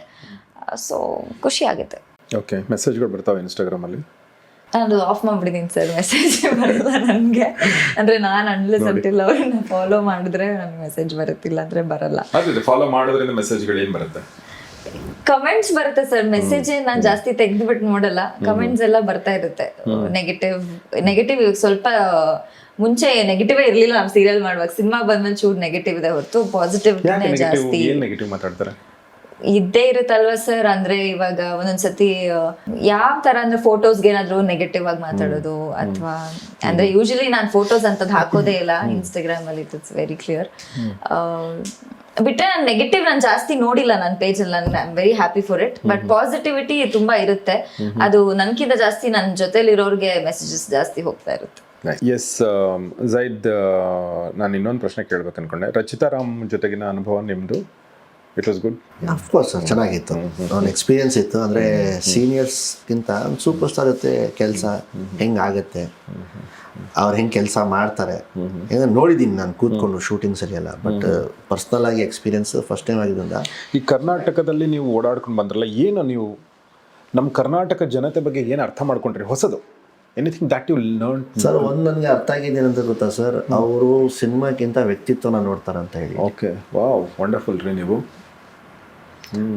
ನಿಮಗೆ ಆಸ್ ಅ ವ್ಯಕ್ತಿತ್ವ ಅವ್ರು ಇಷ್ಟಪಟ್ಬಿಟ್ರೆ ನೀವು ದುಬಾರ್ ಸಿನಿಮಾ ಮಾಡಿ ನಿಮ್ಮ ತಲೆ ಮೇಲೆ ಕೂರಿಸ್ಕೊಂಡು ದೇವ್ರ ಸಮಾನ ಅಂತ ಪೂಜಿಸ್ತಾರೆ. ಅಂದ್ರೆ ನಿಮ್ಮನ್ನ ಇನ್ ದ ಸೆನ್ಸ್ ನಿಮ್ಗೊಂದು ನಿಮ್ಮ ಕಲ್ಟ್ ಸಿನಿಮಾ ಥರ ಕಲ್ಟ್ ಒಂದು ರೆಡಿ ಆಗುತ್ತೆ. ನಿಮ್ಮನ್ನು ಇಷ್ಟಪಡುವಂಥ ಜನ, ಓಕೆ, ಆ ಥರ ಇಷ್ಟಪಡುವಂಥ ಜನ ಎಷ್ಟು ಜಾಸ್ತಿ ಆಗ್ತಾರೋ ನಿಮ್ಮ ಸಿನಿಮಾಗಳಿಗೆ ಆಗುತ್ತೆ ಪ್ಲಸ್. 100% ಅಲ್ಲ ಸರ್. ಈಗ ನನಗೆ ಅವ್ರು ಮಲೈಕ್ ಅವ್ರು ಹೇಳಿದ್ರು, ನಾವು ಒಂದು ಪ್ರೀ ರಿಲೀಸ್ ಮಾಡಿದ್ವಿ ಧಾರವಾಡಲ್ಲಿ ಅಂತ. 35,000 ಜನ ಸರ್, 35 ಜನ ಅಲ್ಲ, 35,000 ಜನ. ನಾನು ಯಾವನು ಸರ್, ಇವ್ರು ಯಾವಳು ಸರ್? ಅದಕ್ಕೆ ರಚಿತಾ ರಾಮ್ ಅವ್ರು ಬರ್ತಿದ್ರೆ ಓಕೆ, ರಚಿತಾ ಸೂಪರ್, ಪಾಪ ಅವರು ಬರಲಿಲ್ಲ ಅವತ್ತು ಆ ಇವೆಂಟ್ಗೆ, ಪಾಪ ಬೇರೆ ಶೂಟಿಂಗ್ ಇದ್ದಿಂದ ಅಂತೇಳಿ. ಎಷ್ಟೇ ಇದ್ರೆ ನಾವಿಬ್ಬರು ಹೊಸೊಬ್ರೆ. ಅಲ್ಲಿ ಯಾರು ಪೊಲಿಟಿಷಿಯನ್ಸ್ ಇರಲಿಲ್ಲ, ಒಬ್ಬರು MLA ಇರಲಿಲ್ಲ, ಒಬ್ಬ ಕಾರ್ಪೊರೇಟರ್ನೂ ಇರಲಿಲ್ಲ ಬಿಟ್ಟಾಕಿ. ಅಷ್ಟು 1000 ಜನ ನಮಗೋಸ್ಕರ ಸೇರಿದ್ರೆ ಅಂದರೆ ಅದು ಎಂಥದ್ದು ಮಾತು ಸರ್, ಅದು ಆಟ ಅಲ್ಲ ಸರ್. ಅದು ಬಹುಶಃ ಇಟ್ ಇಸ್ ಅನ್ ಹಿಸ್ಟ್ರಿ ಅಂತ ನಾನು ಅನ್ಕೊಳ್ತೀನಿ. ಹೊಸೊಬ್ಬರಿಗೆ ಮ್ಯಾಜಿಕ್ ಸರ್ ಅದು 100%. ನಾವು ಹುಬ್ಳಿಯಲ್ಲಿ ಒಂದು ಪ್ರೀ ರಿಲೀಸ್ ಮಾಡಿದ್ವಿ, ಅಲ್ಲೂ ಒಂದು 10-15,000 ಜನ ಸೇರಿದ್ರು. ಅಂದರೆ ಆ ಮಟ್ಟಕ್ಕೆ ನನಗೆ ರೆಸ್ಪಾನ್ಸ್ ಸಿಗ್ತಾ ಇದೆ ಸಿನಿಮಾಗೆ. ಎಸ್ಪೆಷಲಿ ಅದು ಕ್ರೆಡಿಟ್ ಗೋಸ್ಟು ಇನ್ನೊಂದು ಜೀವನದ 2 ಸಾಂಗ್, ಒಂದು ಬೆಳಕಿನ ಕವಿತೆ, ಅದಕ್ಕಿಂತ ಹೆಚ್ಚಾಗಿ ಅಯ್ಯೋ ಶೇರ್ಮಿ. ಇದು 2 ಹಾಡು ನನಗೆ ಕಾಪಾಡ್ತಾ ಇದೆ. Okay, that's very nice. So ಕನ್ನಡದ ಜನದ ಬಗ್ಗೆ ಏನು ಹೇಳಬೇಕಾಗಿಲ್ಲ. ಅವರು ಮುಂಚೆನೂ ಕೂಡ ನೀವು ಹೇಳಿದ ಹಾಗೆ ವ್ಯಕ್ತಿನ ತುಂಬ ಇಷ್ಟಪಡ್ತಾರೆ, ತಲೆ ಮೇಲೆ ಕೂರಿಸ್ಕೋತಾರೆ, ಆ ಥರದ್ದೆಲ್ಲ ಇದೆ. ಬಟ್ ನಮ್ಮ ರೆಸ್ಪಾನ್ಸಿಬಿಲಿಟಿ ಏನು ಹೇಳಿ ನೀವು ಹೇಳಿದ್ರೆ ಅದನ್ನ ಒಳ್ಳೆ ಸಿನಿಮಾ ಮಾಡೋದು 100% ಮಾಡಬೇಕಲ್ಲ ಸರ್, ಅಷ್ಟೇ. ಝೈದ್, ಇನ್ನೊಂದು ಪ್ರಶ್ನೆ ಕೇಳ್ಬೇಕು ಅನ್ಕೊಂಡೆ. ಮೊನ್ನೆ ಆರ್ಯನ್ ಖಾನ್ ಅವ್ರು ಬಂದಾಗ ಒಂದು ಪ್ರಸಂಗ ಆಯಿತು, ಅದ್ರ ಬಗ್ಗೆ ಏನೋ ಹೇಳಿ ಇಷ್ಟಪಡ್ತೀರಾ? ನಾವು ಅದನ್ನು ವಿಜುವಲ್ಸ್ ಎಲ್ಲ ನೋಡಿದ್ವಿ, ಅವ್ರು ಈ ಥರನೂ ಮಾಡ್ತಾ ಇದ್ರು, ಇನ್ನೊಂದು ಥರನೂ ಮಾಡ್ತಾ ಇದ್ರು ಅಂತ ಅನಿಸ್ತಾ ಇತ್ತು ನನಗೆ. ಸರ್, ಹಲವಾರು ಕಡೆ ನಾನು ಹೇಳ್ಬಿಟ್ಟಿದ್ದೀನಿ ಆಲ್ರೆಡಿ, ಅದು ಕ್ಲಾರಿಟಿನೂ ಕೊಟ್ಟಾಯಿತು ಅದ್ರ ಬಗ್ಗೆ. ಈಗ ನೀವು ಹೇಳ್ತೀನಿ ಸರ್, ಮತ್ತೊಂದು ಸತಿ ಹೇಳ್ಬಿಡ್ತೀನಿ. ಅವ್ನು ತೋರಿಸಿದ್ದು ಒಂದು ಫ್ರೆಂಡಿಗೆ ಸರ್, ಇನ್ನು ಯಾರಿಗೂ ಅಲ್ಲ. ಅಲ್ಲಿ ಜನ ಅವ್ನ ಎಕ್ಸ್ಪೆಕ್ಟೇಷನ್ಗಿಂತ ಮೀರಿ ಜನ ಸೇರಿಬಿಟ್ಟಿದ್ರು. ನಾವೆಲ್ಲ ಆಚೆ ಹೋಟ್ಲಿಗೆ ಹೋಗ್ಬೇಕಾಗಿತ್ತು, ವಾಪಸ್ಸು ಹೋಗಕ್ಕೆ ಆಗ್ತಾ ಇರಲಿಲ್ಲ. ಸೊ ಅದಕ್ಕೆ ನಾವು ಸ್ಟಾಫ್, ಅವ್ನ ಮ್ಯಾನೇಜರೇ ಅವ್ನ ಫ್ರೆಂಡ್ ಜೊತೆಲಿ ಬಂದಿದ್ದ ಅವ್ನು ಬಾಂಬೆಯಿಂದ. ನಾನು ಹೆಂಗಾದರೂ ಮಾಡಿ ಡಿಪಾರ್ಟ್ಮೆಂಟ್ ಸಪೋರ್ಟ್ ತೊಗೊಂಡು ಬೌನ್ಸರ್ ಸಪೋರ್ಟ್ ತೊಗೊಂಡು ನಾನು ಎಲ್ಲರನ್ನ ಆಚೆ ಹಾಕ್ತೀನಿ, ನಾವು ಎಲ್ಲರೂ ಹೊರಡೋಣ, ನಾನು 10 ನಿಮಿಷ ಕೂತ್ಕೋ ಅಂತೇಳಿ. ಒಂದು 20 ನಿಮಿಷ ಆಗೋಯ್ತು. ಏನೇನು ಬರ್ತಿಲ್ವೇ ಅಂತ ಹೇಳ್ಬಿಟ್ಟು ಅಲ್ಲೇ ಹತ್ರದಲ್ಲಿ ಬಾಲ್ಕನಿ ಇತ್ತು, ನಾವೆಲ್ಲ ರೂಮಲ್ಲಿ ಕೂತಿದ್ವಿ. ಅಲ್ಲಿ ಬಂದು ನೋಡಿದಾಗ ಏನಾಯಿತು ಅಂದೆ, ಇನ್ನು 10 ನಿಮಿಷ ಅಂದರೆ ಅವ್ನು ದೊಡ್ಡ ಬಿಲ್ಡಪ್ ಕೊಟ್ಟು ಹೋದ ಸರ್ ಅಲ್ಲಿಂದ. ನಾನು ಅವ್ನ ಫ್ರೆಂಡ್, ನಾನು 10 ನಿಮಿಷದಲ್ಲಿ ಖಾಲಿ ಮಾಡ್ತೀನಿ ನೋಡಿ ಇವಾಗ ಹೆಂಗೆ ಮಾಡ್ತೀನಿ ಅಂತೇಳಿ. ಅವನ ರೇಗ್ಸೋಕ್ಕೆ ಅವನಲ್ಲಿ ಮಿಡಲ್ ಫಿಂಗರ್ ತೋರಿಸಿದ್ದವನು. ಸೊ ಅದು ಜನ ಮೀಡಿಯಾ ಅವರು, ಮಾಧ್ಯಮದವರು ಮತ್ತು ಎಲ್ಲರೂ ಏನು ಅನ್ಕೊಂಡ್ಬಿಟ್ರು ಅಂದರೆ ಅವ್ನು ಜನಕ್ಕೆ ತೋರಿಸಿದ್ದು. ಏನಿಗೆ ತೋರಿಸ್ತಾನೆ ಸರ್, ಅವನ ಆ ಥರ ವ್ಯಕ್ತಿನೂ ಅಲ್ಲ. ನಾನು ತುಂಬ ಸತಿ ನಾನು ಕ್ಲಾರಿಟಿ ಕೊಟ್ಟಿದ್ದೆ ಅದ್ರ ಬಗ್ಗೆ. ಇದನ್ನು ಬಿಡಿ ಇಲ್ಲಿಗೆ, ಇದು ಏನೂ ಇಲ್ಲ. ಅವ್ನ ಜನಕ್ಕೆ ತೋರಿಸಿ ನಾನೇ ಬಿಡ್ತಾ ಇರಲಿಲ್ಲ. ಅದೇ ಟೈಮಿಂಗ್ ಸ್ವಲ್ಪ ರಾಂಗ್ ಆಯ್ತು ಅನ್ಸುತ್ತಲ್ಲ. ಅಷ್ಟೇ ಸರ್. ನಾನು ಪಕ್ಕದಲ್ಲಿ ಇದ್ದಲ್ಲ ಸರ್, ನಾನು ಕಣ್ಣಾಗ ನೋಡ್ತಿದ್ದೆ. ನಾನು ಅವ್ನು ನಿಜವಾಗ್ಲೂ ತಪ್ಪು ಮಾಡಿರ್ತಿದ್ದ ಅಂದರೆ ನಾನು ಒಳ್ಳೆ ಗೆಳೆಯ ಅವನು ಹಿಡಿದು ಕರ್ಕೊಂಬರ್ತಿದ್ದೆ. ಬಂದ್ಬಿಟ್ಟು ಇದು ನನ್ನ ನಾಡು, ಇದು ನನ್ನ ಭಾಷೆ, ಇದು ನಮ್ಮ ಜನ, ನೀನು ಹಿಂಗೆ ಮಾಡಿದೆ ಇದನ್ನು ಅಂತ ಹೇಳಿ ಕ್ಷಮೆ ಕೇಳಿಸೋರ್ಗು ನಾನು ಬಿಡ್ತಾ ಇರಲಿಲ್ಲ. ಅವ್ನು ತಪ್ಪು ಮಾಡಿಲ್ಲ ಪಾಪ. ಏನು ಹೇಳಕ್ಕೆ ಇಷ್ಟಪಡ್ತೀರಾ ಅವ್ರ ಬಗ್ಗೆ? ಅಂದರೆ ಆರ್ಯನ್ ಖಾನ್ ನಿಮ್ದು ನಂಟಿನ ಬಗ್ಗೆ, ಆಮೇಲೆ ಅವ್ರದ್ದು ಒಂದು web series bats of sir, ನಂದು ಮತ್ತು ಅವನದು ಫ್ರೆಂಡ್ಶಿಪ್ಪು 2017 ನಾನು ಬಾಂಬೆಗೆ ಶಿಫ್ಟ್ ಆಗಿದೆ ಸರ್. 1 ವರ್ಷಕ್ಕೆ ಆ್ಯಕ್ಟಿಂಗ್ ಕೋರ್ಸ್ ಮಾಡಿದಾಗ. ಸೊ ನಾನು ಮತ್ತು ಅವನು ಅಲ್ಲಿ ಪರಿಚಯ ಆಗ್ತೀವಿ. ಅಷ್ಟೇ ಸ್ಟಿಕ್ ಫ್ರೆಂಡ್ಸು ಸರ್. ಅಂದರೆ ಡೈಲಿ ಕಾಲ್ಸು, ಅಲ್ಲಿ ಸಿಗೋಣ, ಅಲ್ಲಿ ಹೋಗೋಣ, ಇಲ್ಲಿ ಹೋಗೋಣ, ಆ ಥರ ಅಲ್ಲ. ಅವನು ಅಲ್ಲ, ನಾನು ಒಂದು ಸ್ವಲ್ಪ ಹೊರಗಡೆ ಎಲ್ಲ ಹೋಗೋದು ಕಮ್ಮಿ. ಸೊ ಆವಾಗ 2 ಮಂತ್ 3 ಮಂತ್ಸ್ಗೆ ಒಂದು 20 ನಿಮಿಷ 1 ಅವರ್ ಮಾತಾಡ್ತೀವಿ ಫೋನಲ್ಲಿ. ತುಂಬ ಒಂದು 6 ತಿಂಗಳು 7 ತಿಂಗಳು 8 ತಿಂಗಳಿಗೆ ಒಂದ್ಸತಿ ಎಲ್ಲ ಒಂದು ಕಡೆ ಸಿಕ್ಕಿದ್ರೆ ಊಟಕ್ಕೆ, ಅದಕ್ಕೆ ಕಾಫಿ ಟೀಗೆ ಅಷ್ಟು ಬಿಟ್ಟರೆ ನನಗೆ ಮತ್ತು ಅವನಿಗೆ ಜಾಸ್ತಿ ನಾವು ಸಿಗೋದಿಲ್ಲ. ಅಲ್ಲ, ಅವನು ಪಾಪ ಬಿಸಿ ಇರ್ತಾನೆ, ನಾನು ಪಾಪ ಹಿಂಗೆ ನಾವು ಫ್ರೆಂಡ್ಶಿಪ್ ಹಿಂಗೆ ಕಂಟಿನ್ಯೂ ಆಗಿರೋದು. ಅಂದರೆ 4-5 ಮಂತ್ಸ್ ಅಂದರೆ ಸಿಕ್ಕಿದ್ರು ಕೂಡ ಹೆಂಗೆ ಭೇಟಿ ಆಗಿರ್ತೀವಿ ಅಂದರೆ ನಾವು ಡೈಲಿ ಫ್ರೆಂಡ್ಸು, ಬೆಸ್ಟ್ ಫ್ರೆಂಡ್ಸ್ ಅಲ್ಲ, ಆ ರೇಂಜ್ಗೆ ನಾವು ಇರ್ತೀವಿ ಜೊತೆಯಲ್ಲಿ. ಒಂದು ಬ್ಯಾಡ್ ಆಸ್ ಬಾಲಿವುಡ್ ಚೆನ್ನಾಗಿದ್ದಾರಲ್ಲ ಸರ್, ನಾನು ನೋಡಿದೆ series. And he has one as a best director also. ಮೊನ್ನೆ ಅದೊಂದು ಅವಾರ್ಡ್ ತಗೊಂಡು ಖುಷಿ ಆಯಿತು. ಫೋಟೋಸ್ ಎಲ್ಲ ಕಳಿಸಿದ್ದ ಅವನು. ಖುಷಿ ಆಗುತ್ತಲ್ಲ ಸರ್, ಯಾಕಂದರೆ ಯೂತ್ಸ್ ಯಾರಾದರೂ ಬರಬೇಕಲ್ಲ ಸರ್. ಸ್ಟಾರ್ಸ್ಗೂ ಸ್ವಲ್ಪ ಪಕ್ಕಕ್ಕಿಟ್ಟು ಆ ಸ್ಥಾನಗಳು ಯಾರಾದರೂ ತಗೊಳ್ಬೇಕಲ್ಲ ಸರ್, ಲೆಗಸಿ ಕ್ಯಾರಿ ಮಾಡಬೇಕಲ್ಲ. So I think is doing great. ನಿಮ್ದೇನಾದರೂ ಪ್ಲಾನ್ ಇದೆಯಾ ವೆಬ್ ಸೀರೀಸಲ್ಲಿ? ಇಲ್ಲ ಸರ್, ನನಗೆ ಸಿಕ್ಕಾಪಟ್ಟೆ ಆಫರ್ಗಳು ಬಂದಿದೆ. ಓಕೆ, 70mm ಸ್ಕ್ರೀನ್ ಅಷ್ಟೇ. ಓಕೆ, OTT ಸೀರಿಯಲ್ ನನಗೆ ಸಿಕ್ಕಾಪಟ್ಟೆ ಆಫರ್ಗಳು ಬಂತು. ಬಟ್ ನನಗೆ ಇಂಟ್ರೆಸ್ಟ್ ಇಲ್ಲ. ಯಾಕೆ ಇಂಟ್ರೆಸ್ಟ್ ಇಲ್ಲ ಸರ್. ನಾನು ಇಲ್ಲಿ ಬಂದಿರೋದು ವೆರಿ ಕ್ಲಿಯರ್, ಸ್ಟಾರ್ ಆಗೋಕ್ಕೆ ಬಂದಿರೋದು. ನಾನು ಇಲ್ಲಿ ನನ್ನ ವಿಷನ್ ತುಂಬ ಕ್ಲಿಯರ್ ಇದೆ. ನಾನು ಅಲ್ಲೇ ಹೋಗಿ ಕೂತ್ಕೊಳ್ಬೇಕು ಅಂತೇಳಿ. ಸ್ಟಾರ್ ನೀವು OTT ಇದರಲ್ಲಿ ಎಲ್ಲ ಆಗಲ್ಲ. ಆಮೇಲೆ ಹಿಂದಿ ಸಿನಿಮಾದು ಆ ಥರದ್ದು ಏನಾದರೂ ಪ್ಲ್ಯಾನ್ಸ್? ಇಲ್ಲ ಸರ್, ನನಗೆ ತುಂಬ ಆಫರ್ಗಳು ಬಂದಿದೆ. ನನಗೆ ನನ್ನ ಡೆಬ್ಯೂಗೂ ಅಲ್ಲೇ ಒಂದಷ್ಟು ತುಂಬ ಮೀಟಿಂಗ್ಗಳೆಲ್ಲ ನಾನಲ್ಲ ಅವರು ಮಾಡಿದ್ರು. ನಾನು ಒಂದಷ್ಟು ಅವ್ರ ಪಾಪ ಕರೆದಿದ್ದಕ್ಕೆ ನಾನು ಹೋಗಿದ್ದೆ.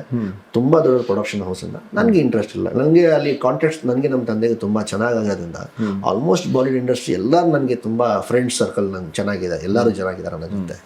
ಬಟ್ ನನಗೆ ಯಾಕೋ ಅದು ಮೊದಲಿಂದನೂ ಬಾಲಿವುಡ್ಗೆ ಹೋಗಬೇಕು ಅನ್ನೋ ಒಂದು ಯಾವುದೋ ಆಸೆ ಇರಲಿಲ್ಲ.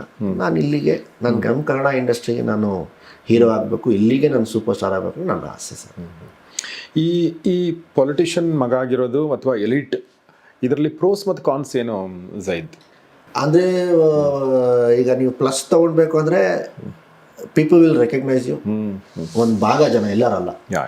ಒಂದು ನೀವು ಕಷ್ಟಪಟ್ಟು ಪಟ್ಟಿಲ್ಲದೆ ನಿಮ್ಗೆ ಒಂದಷ್ಟು ಅಭಿಮಾನಿಗಳು ಅಂತ ಇರ್ತಾರೆ.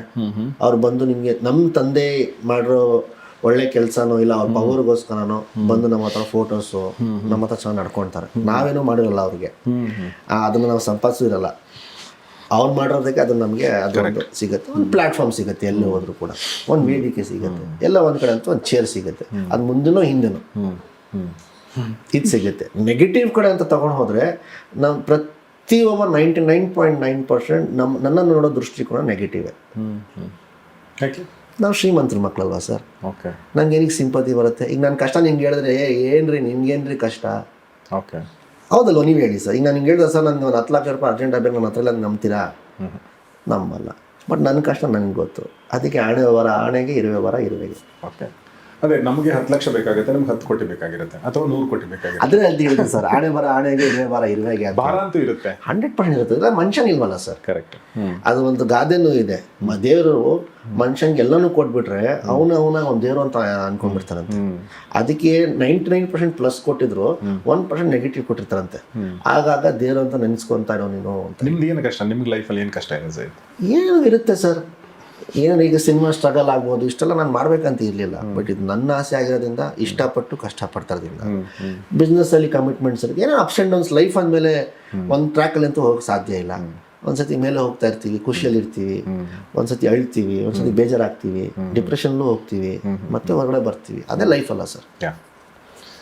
ಸೊ ಹಾಗೆ ತುಂಬ ಚೆನ್ನಾಗಿ ಮಾತಾಡಿದ್ರಿ, ನೀವು ತುಂಬ ಚೆನ್ನಾಗಿ ಮಾತಾಡಿದ್ರಿ ಮಲೈಕಾ.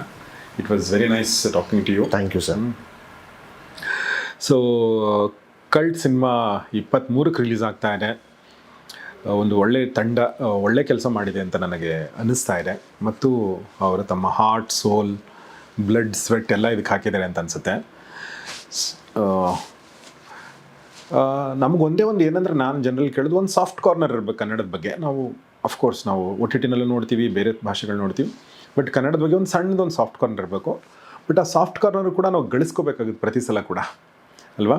ಯಾಕಂದರೆ ಇಷ್ಟೊಂದು ಸಿನಿಮಾಗಳಿದೆ, ಕನ್ನಡದ ಎಷ್ಟೋ ಸಿನಿಮಾಗಳು ಬರ್ತವೆ, ನಮ್ಮ ಸಿನಿಮಾ ಯಾಕೆ ನೋಡಬೇಕು ಅನ್ನೋದು ಬರುತ್ತೆ. ಹೀಗಾಗಿ ಐ ಟ್ರೂಲಿ ಬಿಲೀವ್ ನೀವು ಒಳ್ಳೆ ಸಿನಿಮಾನೇ ಮಾಡಿರ್ತೀರ ಮತ್ತು ಆ ಸಿನಿಮಾನ ಜನ ಗೆಲ್ಲಿಸ್ತಾರೆ, ನಿಮ್ಮನ್ನು ಇಷ್ಟಪಡ್ತಾರೆ ಅಂತ ನಾನು ಭಾವಿಸ್ತೀನಿ. ತುಂಬ thanks Jai. Thank you sir. Thank you sir. ತುಂಬ ಖುಷಿ ಆಯ್ತು ನಿಮ್ಮ ಜೊತೆ ಮಾತಾಡಿ ನನಗೆ. Thank you sir. Thanks a lot Malaika. ತುಂಬ it was very nice talking to you for second time. Thank you. ನಾನು ಮುಂಚೆ ನಿಮ್ಮ ಹೆಸರು ಹೇಳಕ್ಕೆ ಸ್ವಲ್ಪ ತಪ್ಪು ಮಾಡಿದ್ದೆ, ಇದೆಲ್ಲ ಕರೆಕ್ಟಾಗಿ ಹೇಳಿದ್ದೀನಿ.